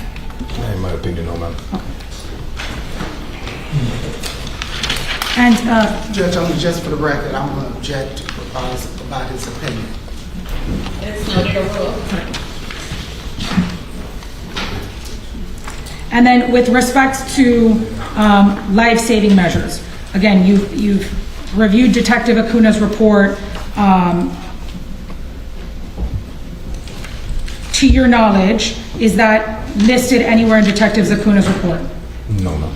And you know, you're obviously familiar with documenting. I know that not all officers are the same, but presumably he would have documented, right, everything that he felt was relevant and necessary and that he knew. Yes, ma'am. Should, if that had come out in the defendant's statement when she met with you, is that something that you recall her saying? Yeah, I don't recall. And you reviewed her statement prior to obviously testifying today, which you were present for? Okay. And then it ended with a quiet, devastating detail. Keimo's phone, the one investigator could read, contained no evidence of conflict between him and Jahara. None. No threatening messages, no fights, no fear. And the only phone in this case that might have shown what was going on between them was Jahara's locked iPhone. The state had built its case, and now it was time for the family to speak. The first victim impact statement came from Yahkeim's paternal aunt, Zeldrina Beecham. I know that the state, is requesting like 20 years plus 10 years probation, but we want to see her get the full sentence, the maximum 30 years. That's what we want, Your Honor, because we really believe that she deserved a whole lot more. There were times we got reports of her going into his classroom, taking his book bag, pouring soda in his book bag, or taking his book bag and throwing it in the hallway, bullying him. And he was taught not to hit girls. And it makes me think maybe we should tell our boys to hit girls back. And he didn't do that, and look at what happened to him. Again, Your Honor, I apologize. I know it's not easy listening to me, but I mean it to my heart. And thank you so much for listening. Rhodesha Jean, Natalie's sister, a registered behavior therapist by trade, she spoke about a different Keimo. Athlete, he also was my nephew. I just want to say that he holds a special place in our hearts. Sorry, it's hard for me. A special place in our hearts. Words can no longer express the pain or the deep sorrow that we feel about his murder. I hear you guys mention him as a victim. Yahkeim Lollar was just a victim of love, mistrust, and of course betrayal. Keimo was a math whiz, a loving brother, a young man with a bright and promising future. His life was taken. Keimo was murdered. Our family relives that every single day. His absence has left a void that can never be filled.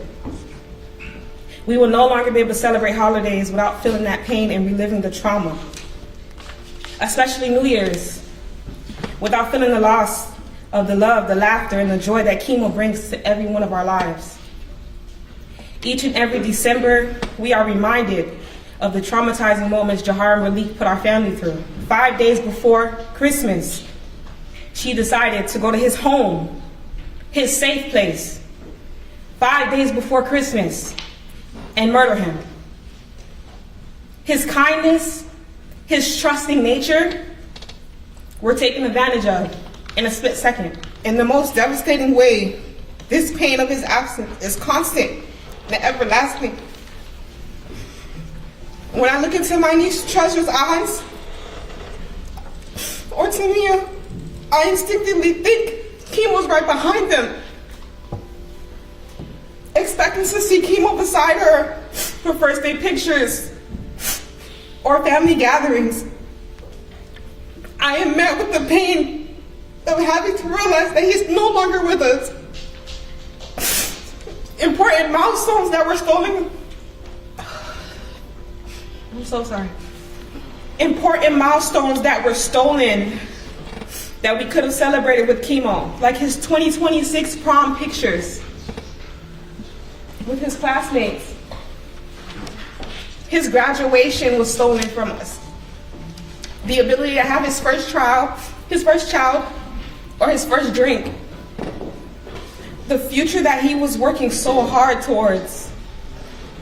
An honor roll student, never had any disciplinary action, never been arrested. Yahkeim Lollar was literally the epitome of a good child. Yes, ma'am, no, ma'am, were the words that you would get from him when you speak with Yahkeim Lollar. He was brought up in a family that way.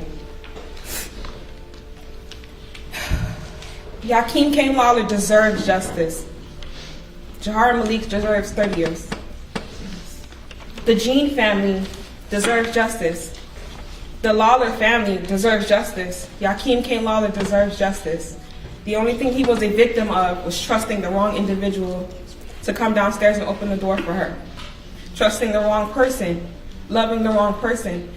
When have you ever been in love at 16, 17 and had a relationship that was ended for your life to be taken? As a registered behavior therapist in the state of Florida, self-regulation is important. A parent is supposed to install that in their child. They failed her. And her actions has caused our entire family irreparable pain. Nothing, no amount of money, no amount of time you give her will take the pain away that we all feel when we do not have Keimo in our lives. And I'm being completely honest when I tell you this. He was a beautiful, bright soul. His smile light up any room he walked into. And he mattered. Victim this, victim that. The only thing he was a victim of was placing his love and his trust into the wrong, trifling young lady. Not even a young lady, the murderer. Because she is a murderer.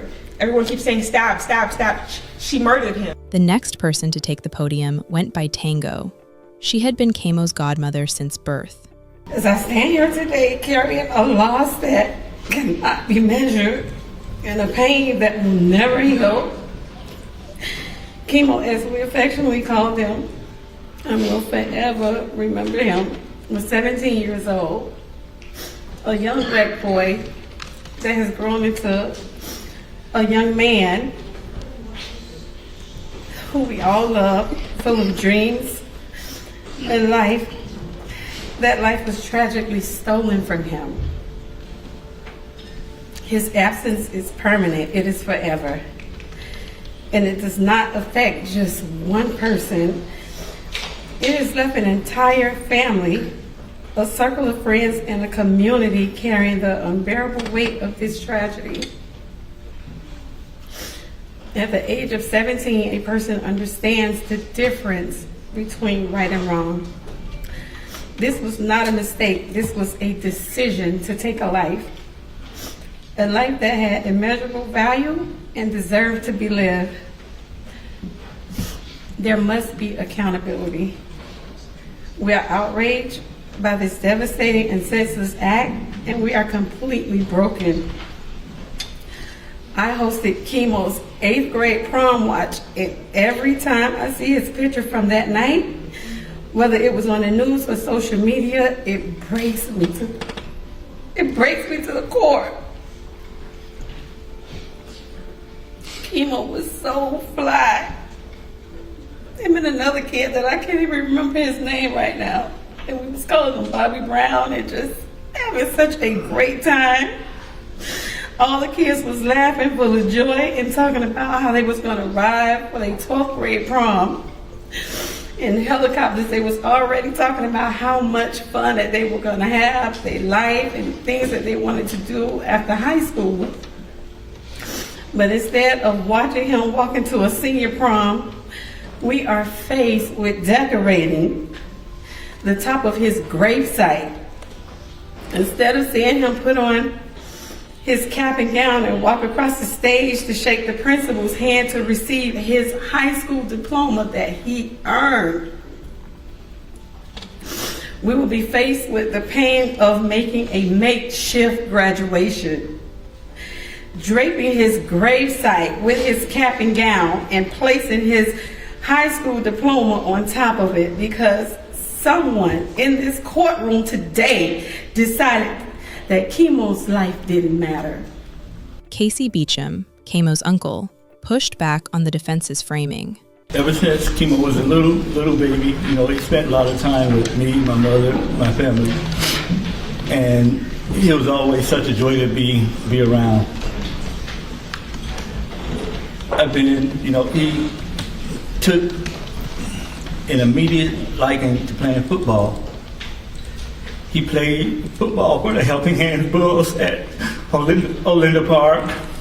I remember going to the park every Saturday, watching Keimo take that ball from a quarterback run through the line and nobody could catch him.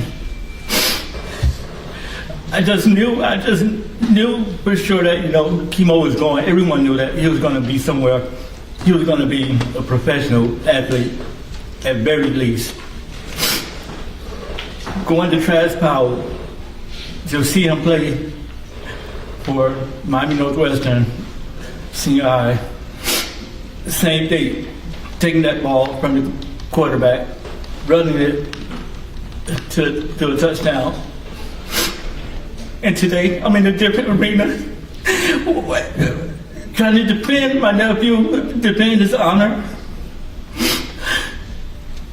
I could never, ever believe that I would be here today. But, through the callous and careless actions of an individual that didn't care about anyone but herself, and it's evident in the video. After she stabbed him, what happened? What if he's alive? What if he's dead? What happened? She was thinking about herself.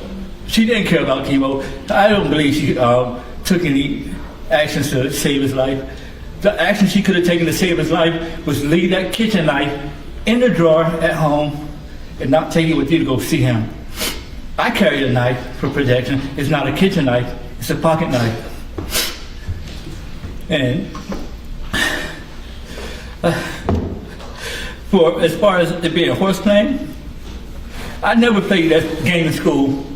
Never played it on any playgrounds. It wasn't horseplay, especially after she said she got mad. That's when the play stopped. They were no longer playing. Keimo was like, "Please, Jahara, stop, don't do it." She took that knife and she plunged it into his heart. He didn't walk into it. She plunged it into his heart, 4 inches of knife going through his ribs, straight through his heart. I know he suffered. And Your Honor, Keimo,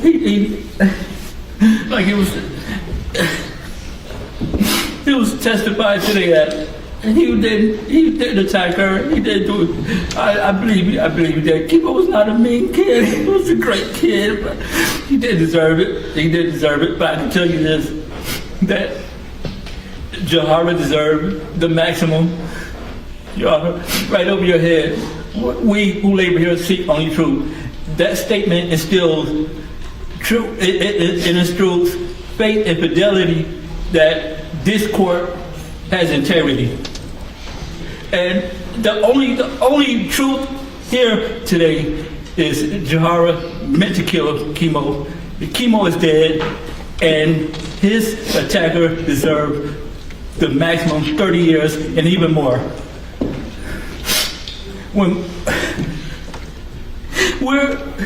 This is this family's second time in this court asking for justice for someone who killed our family member.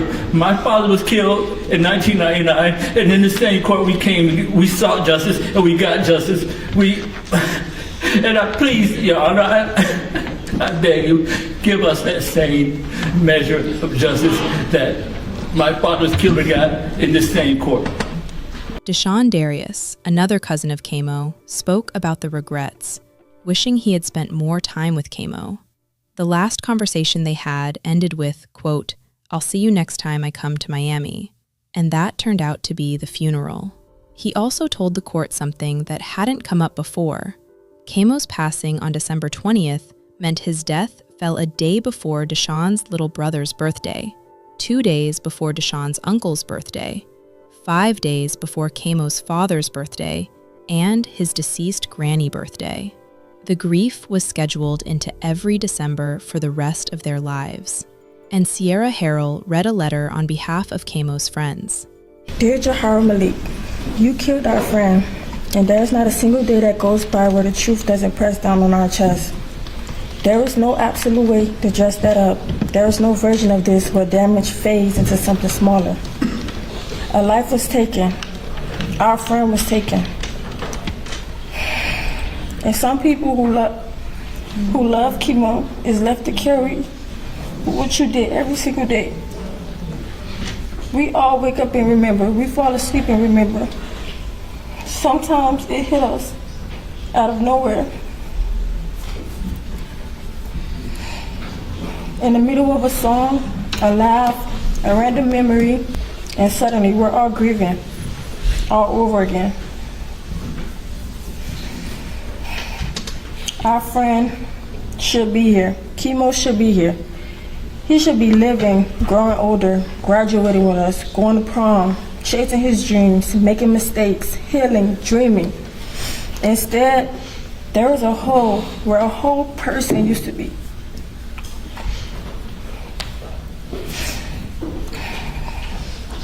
A hole that will forever exist because of you. The amount of time that they give you is the number that you deserve. Even though the number might feel abstract to you right now, to us, time stopped the day our friend died. Birthdays, ordinary moments, laughter, that all should still exist. But instead, those were taken. That loss doesn't end with a sentence. It lives on in us. People may talk about that like this is the end of the story. It's not. Their time will be measured in years, in walls, in routines. Our time is measured in absence, in holidays that feel wrong, in conversations that would never happen, in moments where we reach for someone who will never answer again. We are still hurt. We are angry. We are grieving. Someone who should be here isn't because of you. His father, Darvid Sr., also came up and was very honest with his words. Your Honor, my name is Darvid Yahkeim Lollar Sr., proud father of a gem of a son, Yahkeim Kanye Lollar. And before I tell you how the murder of my son affected me, I want to let you know how it affected my other two kids right there. My son like 6'5", my oldest boy like 6'5", like was 280. He lost like 50 pounds in the immediate aftermath. He was, through talks we had, he was, sorry son, contemplating suicide, okay? My daughter, she has chronic sickle cell, all right? And from the day of the funeral for like the following 2 weeks, she was admitted in the hospital, taking breathing treatments, contracted pneumonia, had a self-administering morphine pump. The doctor telling me, watch her, make sure she breathing before you leave. I'm spending nights out there at the hospital, going straight to work the next day. I was really thought I was at risk of losing all my kids, being kidless, okay? All right.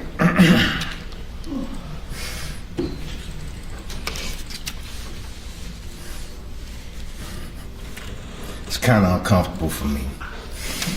I'm doing what I gotta do for my son. I'm a habitual felon, labeled by the system. It's uncomfortable. This is my first time on this side of the law, but I really want to speak about the injustice that I feel has taken place here. All right. From the night of the arrest, from the night of the incident, nobody informed us nothing about anything. All we know, we were just summoned to the headquarters. We were released and never found out anything else. We had to find out from the street. Charges were never filed. Okay, and I feel like it's a slap in the face to be 40 days in and they come back with manslaughter. All right, and with all the evidence that we've seen, that they've called us down there to see, medical examiner, the body cam worn video from the scene of the crime, all right, it's just baffling to me how they can take all this time to come up with a manslaughter charge. We feel as though she's been undercharged, all right? We've been seeking the enhancement from the beginning, all right?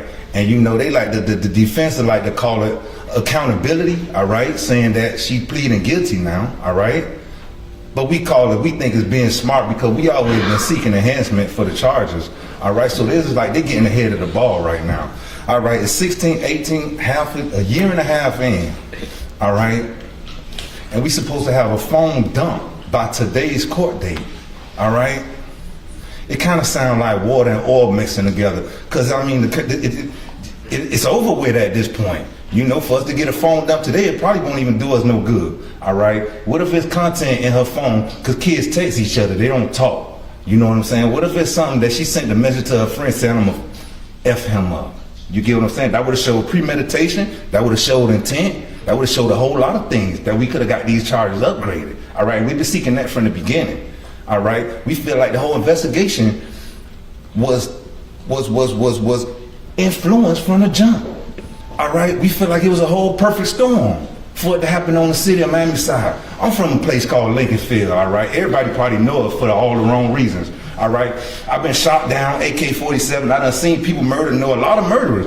Don't know anybody that was granted this luxury right here, all right? To be kill someone that night, all right? To be held in custody, taken into interrogation, and released without charge?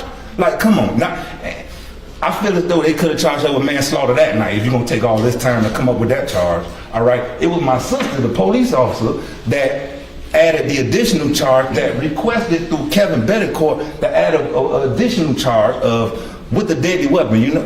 Because even before that, she was only eligible to get up to 15 years, all right? Because it's a deadly weapon, now it's up to 30, all right? But we shouldn't have to do the prosecutors in the state job. You get what I'm saying? It's more upsetting to me than anything. Yeah, my son gone. He ain't coming back. I'm at peace with that. You get what I'm saying? I don't like the way this case was handled, Your Honor. You know what I'm saying? And then we met with the state attorney. We met with Catherine Fernandez-Rundle. The chief of police called us down. We had a meeting with him. I'm quite sure they don't meet with all victims of families of homicide. All right? So it leads me to wonder why. All right?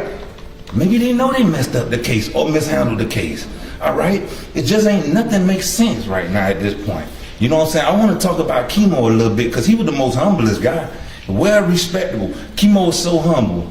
Keimo, I went to pick him up from Charles R. Drew Elementary one day, and his teacher say, hey, in PE, the PE teacher like, hey, the kid's super fast, he jumped super far, and I'm super high, and he's just this super athlete. I'm like, Keimo ain't tell you? At this point, Keimo had won 3 Super Bowl MVP. Keimo go to school and nobody knows nothing.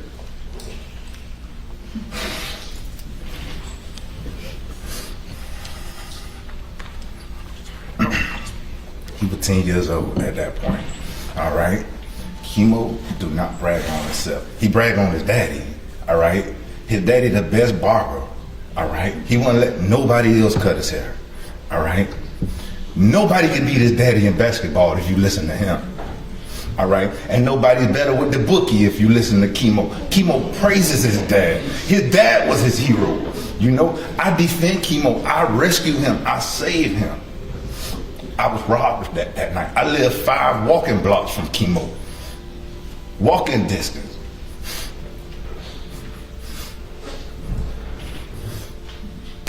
And that was taken from me that night.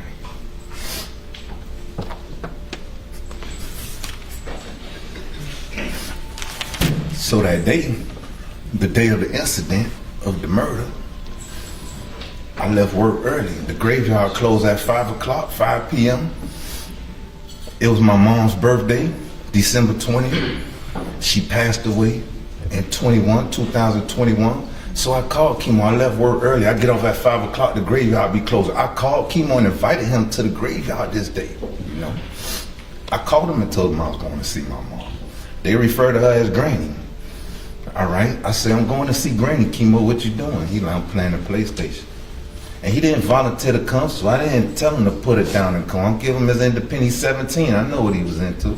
And it was that night that I got that call. I just had invited him to the graveyard.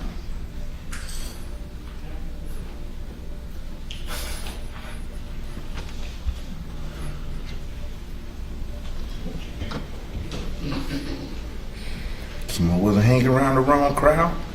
It took for somebody he loved and trusted to do him like that. Keimo wasn't no chump. He was a well-respectable young man. He was taught to not be abusive to women.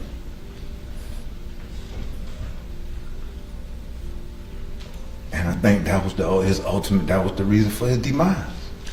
Because I also feel as though if it would have happened, if he would have may have defended himself the first time, because a lot of stuff we found out throughout this whole thing that we did not even know. You get what I'm saying? And I don't understand why these charges, with the stuff that they're telling, with the information that the state was giving us, I just couldn't understand why it's not a second-degree murder charge. And not only that, even if you were to charge us that and convict as a lesser offense, we see this all the time. They refer to her as Granny. All right, I say, I'm going to see Granny. Keimo, what you doing? He like, I'm playing the PlayStation. And he didn't volunteer to come, so I didn't tell him to put it down and come. I'm giving him his independent 17. I know what he was into. And it was that night that I got that call. I just had invited him to the graveyard. Keimo wasn't hanging around the wrong crowd. It took for somebody he loved and trusted to do him like that. Keimo wasn't no chump. He was a well-respectable young man. He was taught to not be abusive to women.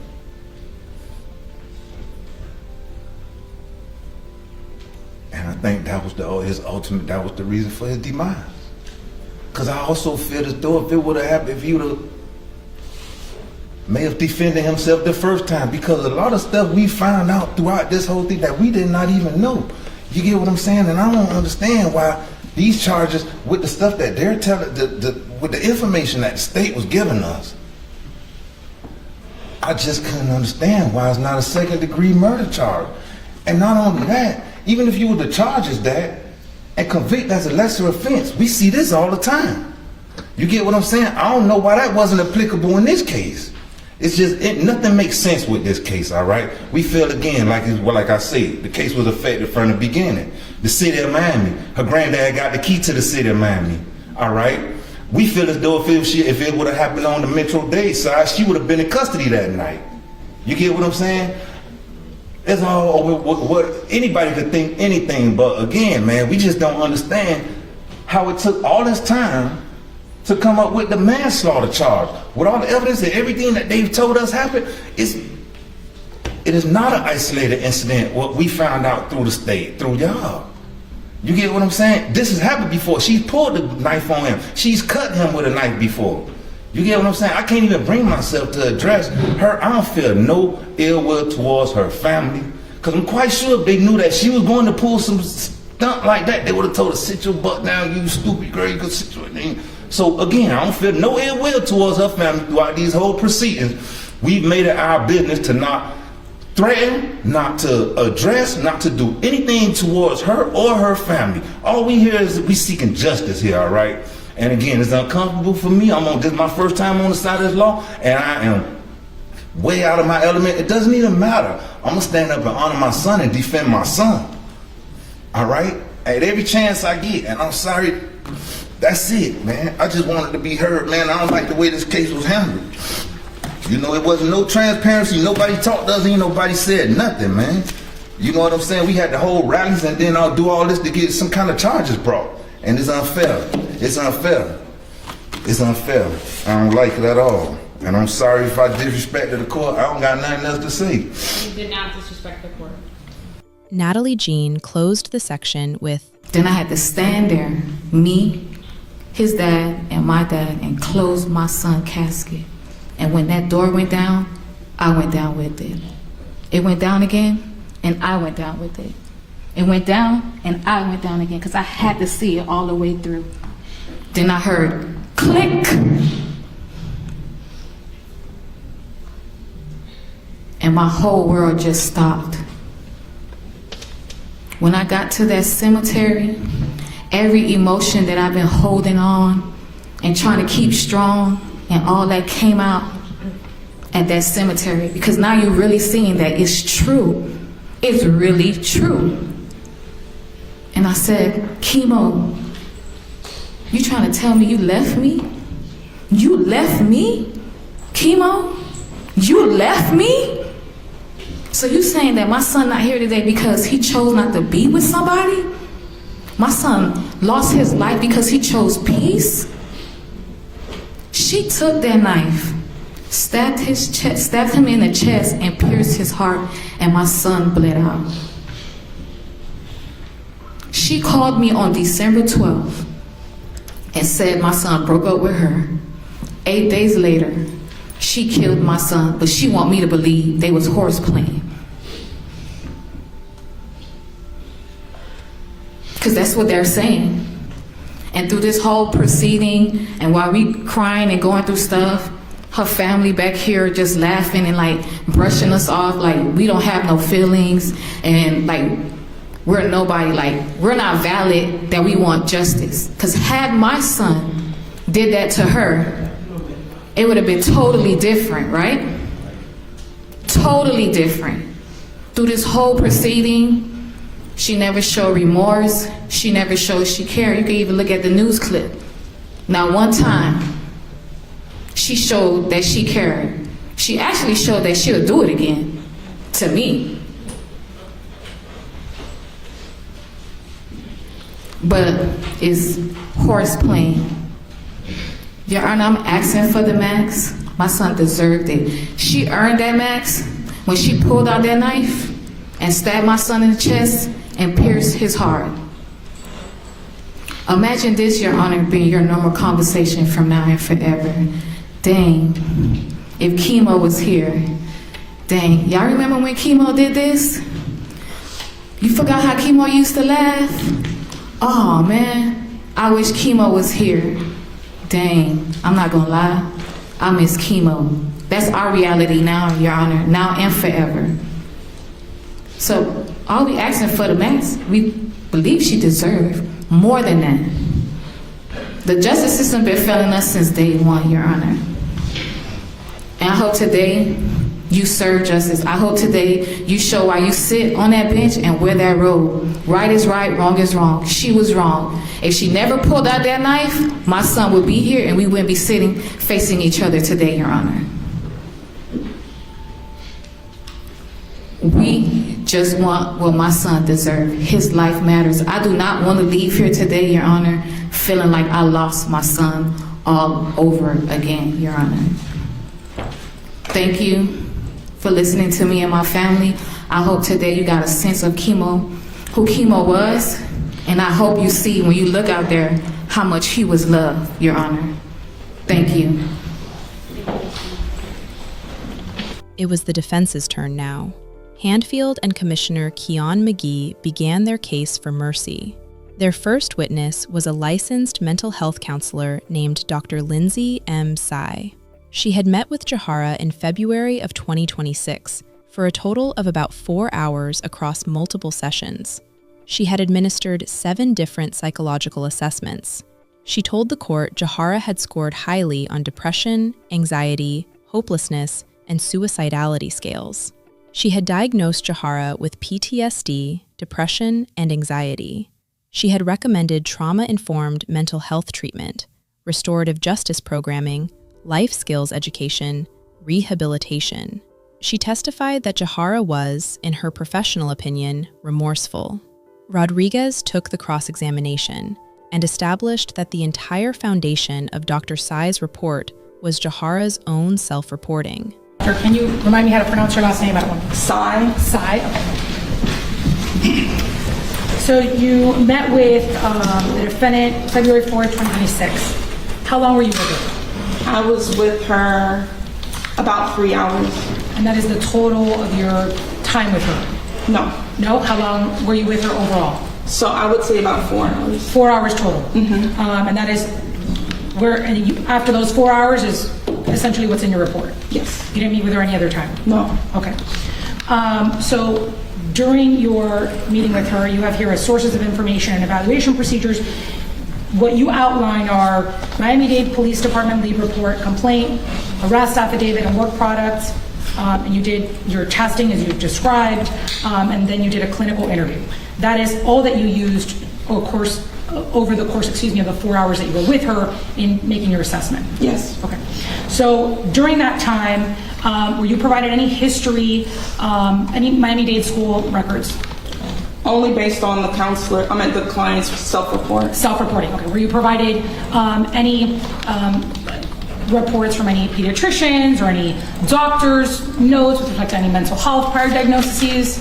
Only based on the client's self-report. Were you provided any sort of outside material other than, the client's reporting? No, okay. So in your ultimate assessment, she self-reports, and I think what you end up noting is ultimately she has a happy childhood, right? Yes. There's no history of domestic violence within her home, right? That wasn't reported to me. There's no trauma in her home, nothing reported.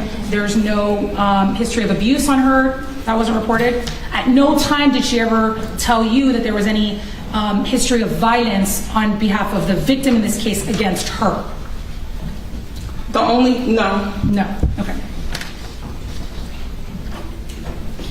At no point were you ever provided any information about prior instances of aggression between her and the victim where she was her and the victim where she was the initial aggressor? No.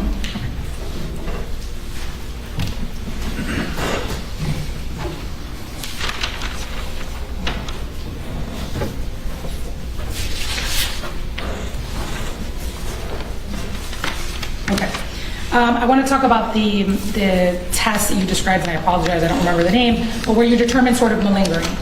I noted in your report that you noted that the examinee describes herself as sort of the good girl that works hard in school, and she sort of denies her involvement in, extracurricular activities and essentially it's all self-reporting. So if she believes, right, that she's essentially a good girl, right, a kid who otherwise behaves, does your test sort of account for that? Like that would, to you, it would signal she wasn't malingering? What I would do is I look at, through observation, how she's reporting. Okay. And so the test it asks questions that's based off of like, how does she present with like suicidal ideation? How is she presenting with symptoms of anxiety and depression? It doesn't specifically just say only behavior, but thoughts. Okay, so, but in making your assessment, right, as to whether or not somebody's being completely forthcoming with you, if someone really believes, and I'll use a hypothetical, so if I'm the one who's talking to you, right, and whether, let's say for the sake of the hypothetical, I'm a bad person, right? But I go in there and I tell you, I'm a good person. Like I believe that I'm a good person. I believe that I always follow the rules. Are you able to, through your test, assess, right, whether I'm just being truthful? Like if I just believe it, regardless of what sort of the facts and precedents say, can you tell that? Well, there can be a belief, but then there has to be also congruence with what is the affect saying, what is the thought cognition saying. So I'm actively doing a mental status exam to see the congruence between what someone is saying to me versus how they're saying, versus how I'm observing what they're saying. So essentially, if somebody, whether they believe it, but then they're able to, with their affect, they're able with their affect to sort of convey that, they could otherwise pass.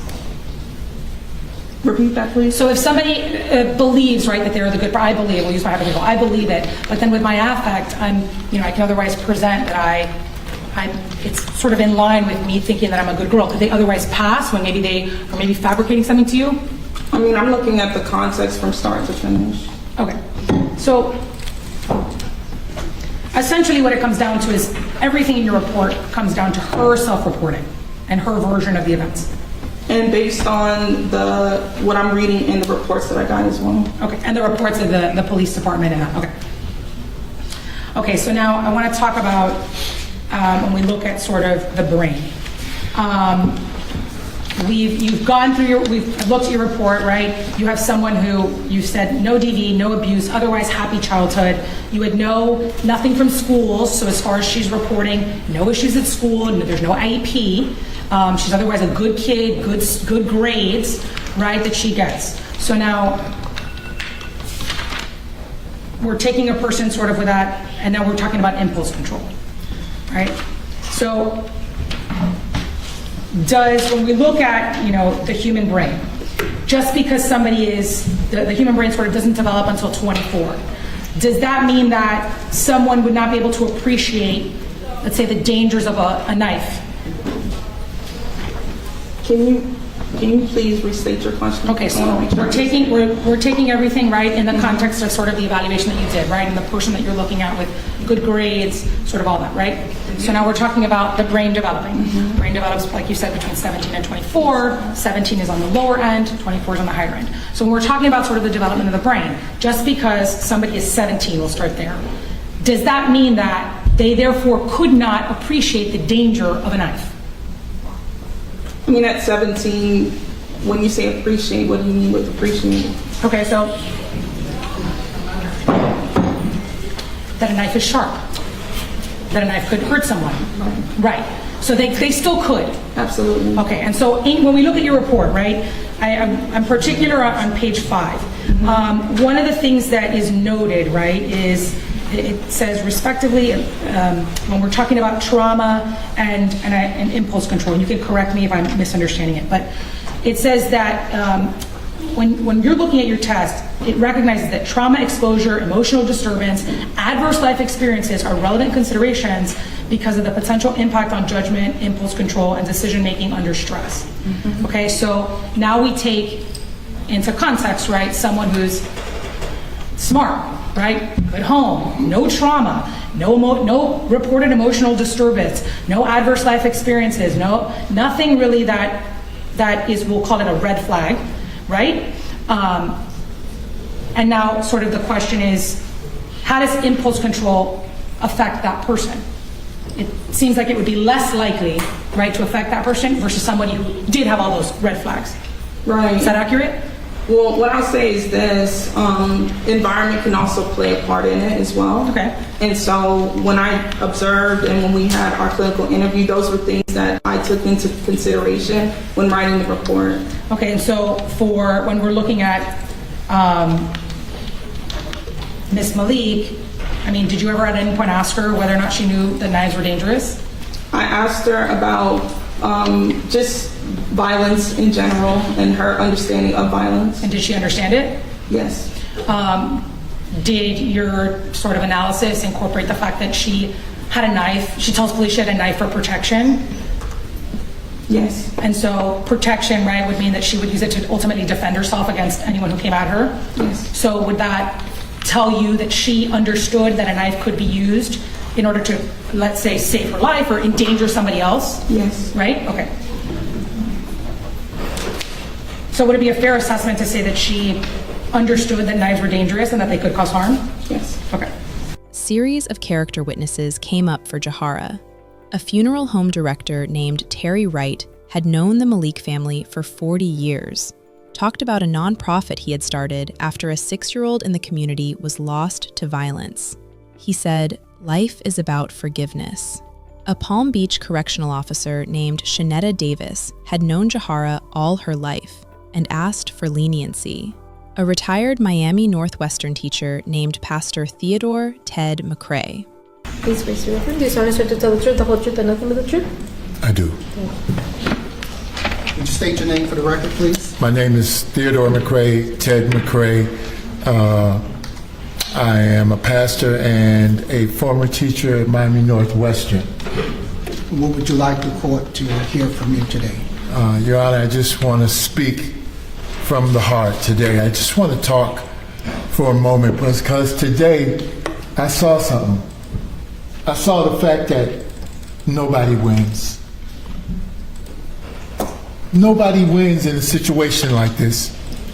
It affects and effects everyone that is involved. Today, I remember I retired from Northwestern, so I was over there 20 years. And most of you students who are here, and I know you. I know you just as much as your mom and them know you almost. You spent hours out the day with me. And everybody knows how I operate. I'm not just Mr. McCrae. I'm Uncle McCrae. I'm Dad McCrae. I'm there always.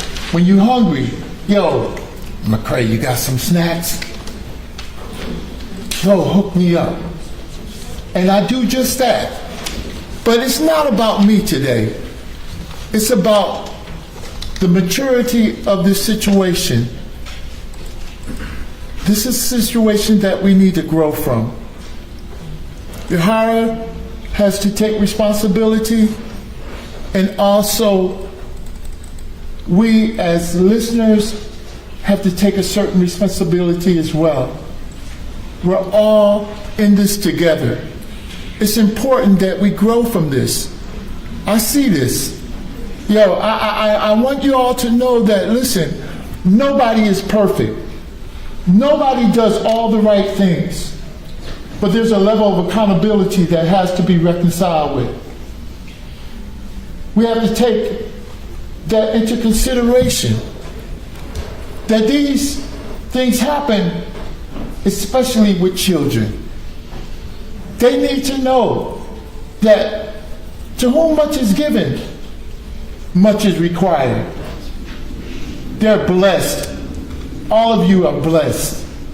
And I just wanted to come and let you all know that this is not a time to take sides. This is a time for you to look at yourself, see what you got going on. How grown are you? Where is the adult that's supposed to be in you? I listened today. I heard some stuff.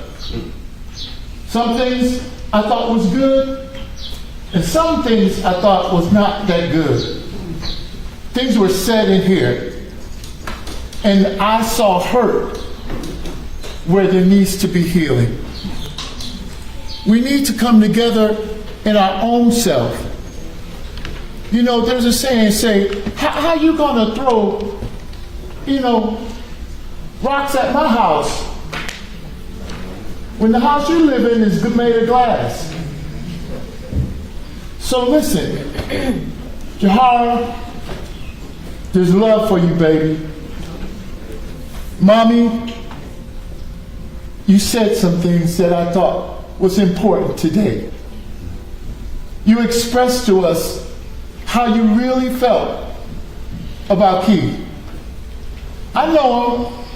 They was all freshmen and juniors, freshmen and sophomores when I retired. I know them. They used to come by my class. I know all the boys, don't I? Yeah, you know I do. If you went to Northwestern, you know me. Mr. McRae, the man who taught cosmetology.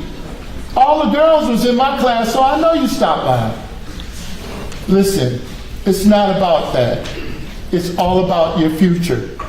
So please, take a look at yourself before you look at other people. A pastor named Angela Powell Williams, Jahara's spiritual mentor since the killing, said Jahara does not avoid the truth of what happened.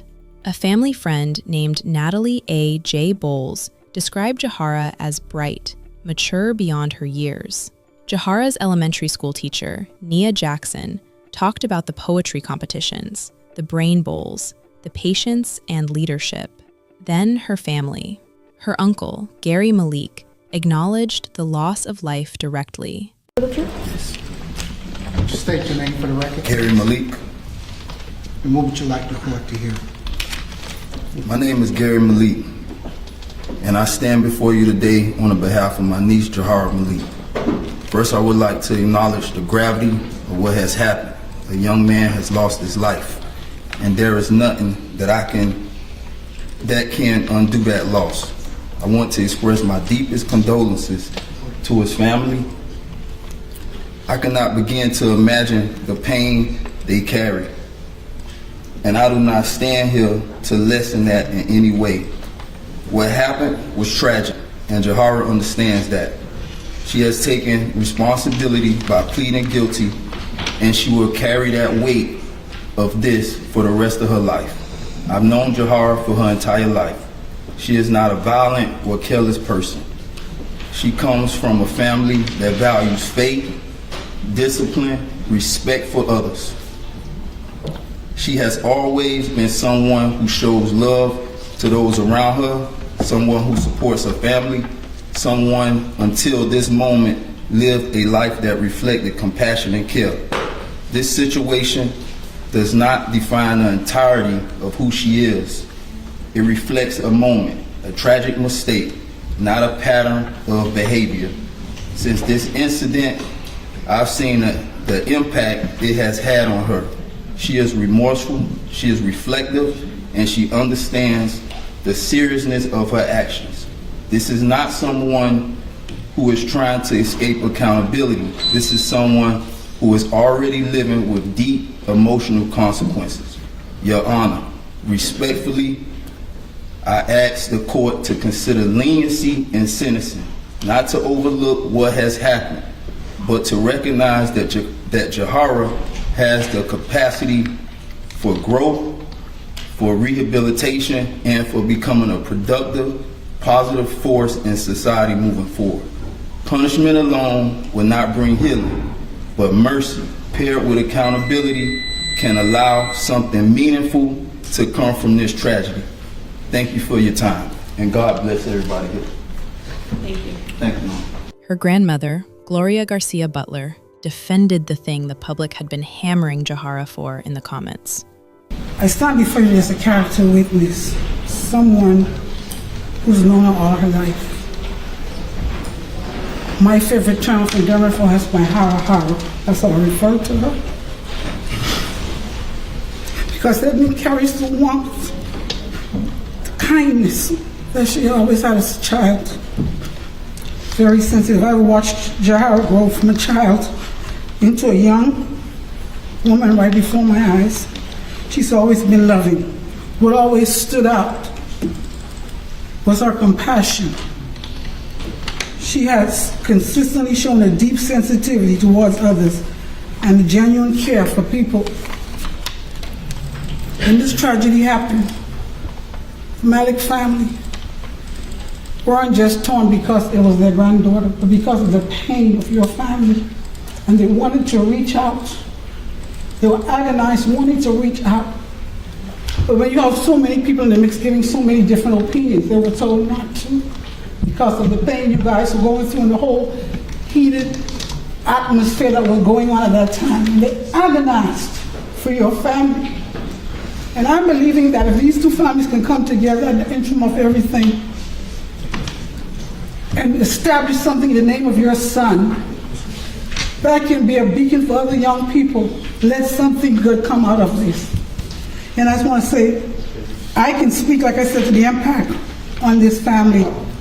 They're not living in a place of celebration or peace, but in a place of deep sorrow and grief, while they are holding on to hope that they also will learn how to live with a reality that has forever changed everyone's lives. I have talked with Jahara after the whole situation, and I can assure you she's beyond remorseful. Though she stands here physically, and even that smirk that people say she has, that is a part of her coping skill. She's one of those, like, if she's uncomfortable with something embarrassing, you will see that smirk. That does not mean that she is not sensitive. That's how she deals with discomfort. She carries a heavy burden within her, one of pain, regret, and sadness. This is not something she can simply escape. It is something she lives with every day. Your Honor, it is my prayer that as you consider this case, you are guided with wisdom, discernment, and compassion. God bless you. Her cousin, Niara Russell, who had been in the hospital the day Jahara was born, described the months after Keimo's passing inside the Malik home.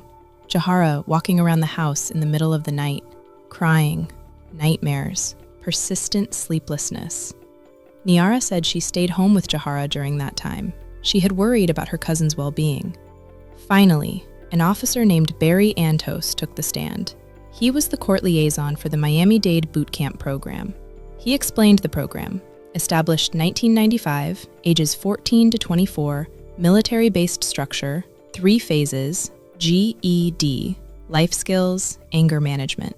He said even defendants facing life sentences had been admitted to the program. The defense was asking, in essence, for boot camp instead of state prison. Then, Jahara Malik stood up, addressed the court.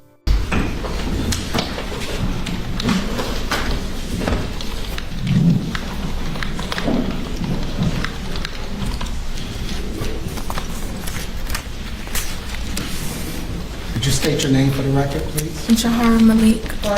Yes, please answer to tell the truth, the whole truth, and nothing but the truth. Yes. Can you have a soft voice? Can you speak up, please? Yes. Good afternoon, everyone. Your Honor, I've been thinking about what to say for a long time. And the truth is, there are no perfect words for something like this. When everyone read a speech before they get sentenced, they ask for mercy. But I'm here to accept my consequences for what I have done. The night that everything happened, not one thought in my mind was to leave or run. I didn't want this to happen. I was thinking about saving someone else's life instead of myself. That's why it was a quick reaction for me to wrap his shirt around my hand, apply pressure to his wound, and stop the bleeding while communicating with 911 to assist me. I wanted him to live. I understand that trying to help does not undo the harm. I stayed because at the end of the day, I was at fault.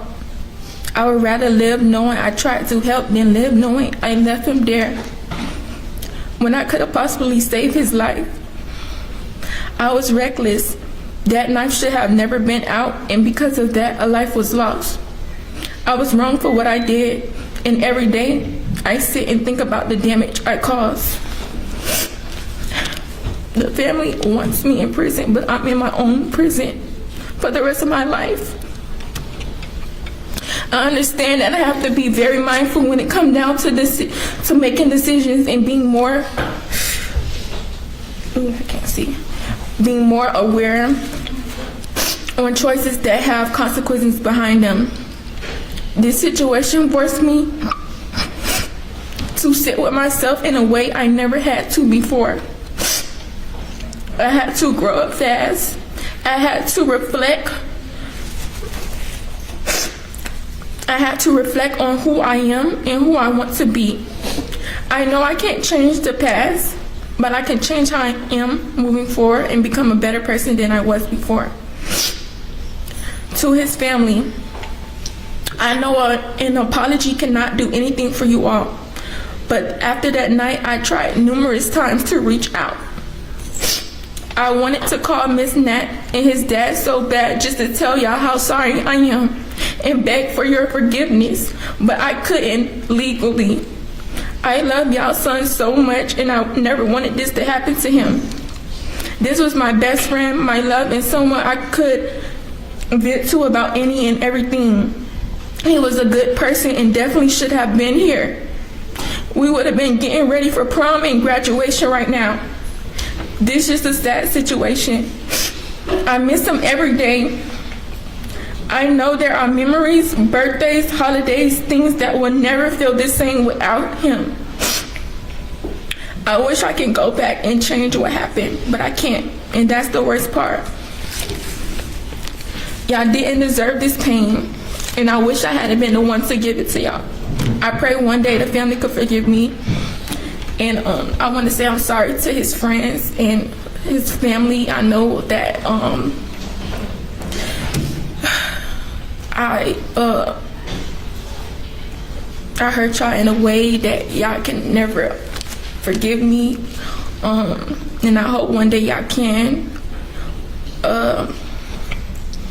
When my mom that night after the detectives, I talked to them and they told me he was in surgery, and I knew something was wrong.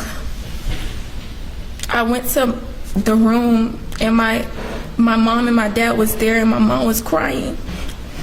And I'm like, why y'all crying? He's good, he's in surgery. My mom said the boy died and my life stopped after that. My heart was broken. All I could think about is him being gone.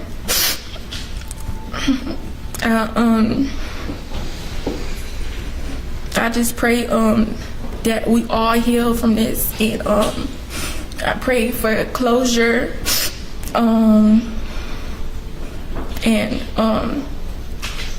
This is just a sad situation from both ends. My family hurting too.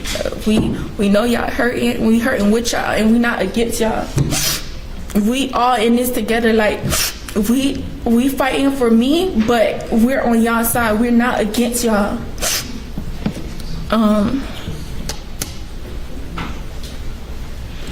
Yes, thank you. She finished by speaking to the gallery, to the Lollar family on the other side of the room, but one thing she never did through the entire statement was say his name. Not once she didn't mention Yahkeim, nor even Keimo, and not any version of his name. Judge Hernandez called a brief recess. The afternoon was draining into evening, and when she came back, she delivered the sentence. I want to say, first and foremost, that this decision has weighted heavily on myself. I think the past couple of hours have shown this courtroom and whoever is watching that what occurred here was a tragedy. It should not have happened. And no matter what this court does, it's not going to restore the loss that your family has gone through and what your family will continue to go through. And I want to recognize that loss. The fact that there are the amount of people, the amount of letters, the amount of outreach on behalf of your son in his short life, the fact that so many people cared about him and loved him and are here to support him is something that everyone in this courtroom can say that we don't see it often. And his life was taken way too soon. And the court recognizes the profound impact that loss has had. And I want to make sure I emphasize that. The court also recognizes that Ms. Malik, you are young. You are a young woman, but youth does not excuse what occurred that day. The law takes it into account and recognizes that it is your youth that affects your decision making and it affected your judgment. But your youth does not excuse the foreseeable consequences of the choices that you made. And Mr. Hanfield, I want to thank the state, I want to thank you, Mr. Hanfield, your representations today. You have all been professional. You have represented your client, you have represented the state of Florida in the best way possible. And again, it's a difficult decision. And so I first have to rule, Mr. Hanfield, you made a motion for downward departure under 921.0026, both J and L, and I'll address those respectively so that the record is clear. The defense has moved for downward departure based on the offense was committed in an unsophisticated manner and it was an isolated incident for which the defendant has shown remorse. The court will find that the defense has failed to prove by competent and substantial evidence and by preponderance of the evidence that has been met. Although I do believe that you are remorseful, I do not believe that this was an isolated incident of aggression towards the victim based on the evidence that was presented here in court. And I also do not believe that this was done in an unsophisticated manner. And the reasons why the court finds that is the most dispositive evidence of what occurred that day was the medical examiner's report. And reading that medical examiner's report and understanding that that was a 4-inch blade that was lunged into the chest near the heart, and it pierced a hoodie, it pierced a t-shirt, it pierced skin, it pierced tissue, it pierced muscle, it fractured a rib, and it ultimately pierced the heart. The amount of force that was required to inflict that wound was not accidental. There is uncontradicted evidence regarding that report, the testimony regarding that injury, and I understand that Ms. Malik, upon the incident occurring, indicated at one point that it was a result of horseplaying, at another point indicated that she had her phone out, and Mr. Lollar ran into the knife. Those explanations are contradicted by the medical examiner's report. And so for this court, the court needs to look into the intent behind that and the foreseeable consequence of pulling out a knife, aiming it at someone, and subsequently stabbing them in the area where you have multiple layers to protect you. You have your skin, you have your clothes, you have your ribs, and the force that was used penetrated all of those and resulted in the fatal injuries that the victim sustained. So under that ground, the court finds that the defense has not met its burden by competent substantial evidence. The other ground that the defense is relying upon regarding motion for downward departure is 921.0026. Under L, the defendant is to be sentenced as a youthful offender. The court has found that the defense has met their burden by competent substantial evidence that Ms. Malik does qualify for youthful offender, but despite the court finding that she does qualify, there's a two-factor test, and that is whether or not the court can impose it, and the court finds that the court can impose it. The second factor is whether or not the court should impose it. The court does appreciate the comments that you made here today regarding how remorseful you are. And I think someone said it best, nobody wins here. And hearts are hardened, rightfully so, but one day, hopefully, there can be forgiveness towards you. You are very young, and you will still have a life ahead of you.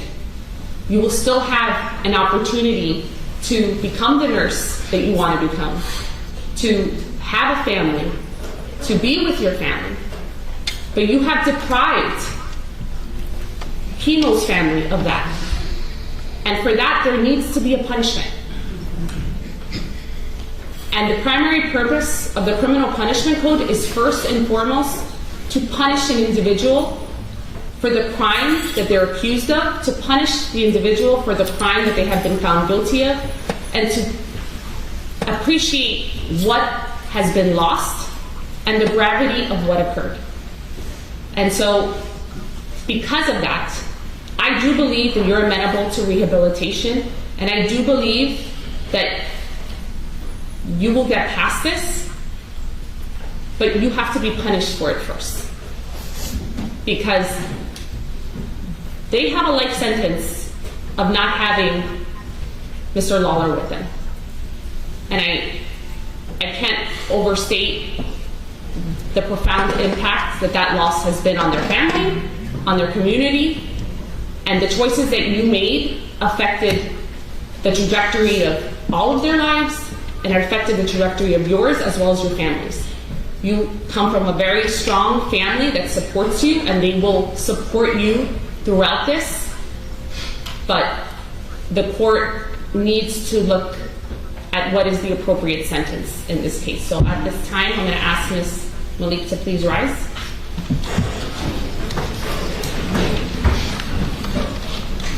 Ms. Malik, having heard from the State Attorney's Office, having heard from members of the public, having heard from the families, having heard from the doctors that testified, the court imposes the following sentence. At this time, the court will adjudicate you, Ms. Malik. The court will sentence you to 17 years in Florida State Prison, followed by 5 years of reporting probation. Special condition of that probation, you will have to go a mental health evaluation and abide by any treatment if necessary. You will have to write a letter December 20th of every year that you are on probation, acknowledging what had occurred and how it has affected your life.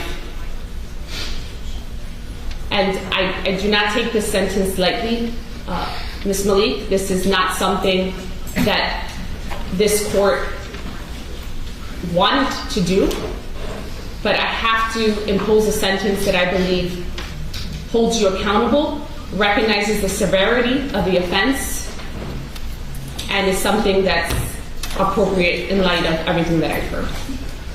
So at this time, she will be remanded into the custody of the Department of Corrections to serve her sentence. Count 2 will be adjudication, 5 years. Please. 5 years. Then adjudication. I'm going to appoint the Office of the Public Defender. The sentence was 17 years. the same number she had been when she put a 4-inch blade in her purse, and the same number Keimo lost his life. Glad today my son could finally rest in peace, knowing that justice was served. I hope when she go today and go to prison and get processed, she gonna sit there and think about the lives that she destroyed. Darvid Sr. spoke to the reporters, quote, "I'm gonna stand up and honor my son and defend my son. I don't like the way this case was handled. He had not gotten what he came for. The maximum had been 30 years, but the judge gave 17. He believed the entire investigation had been compromised from the start." Down the hallway, the Malik family was leaving too.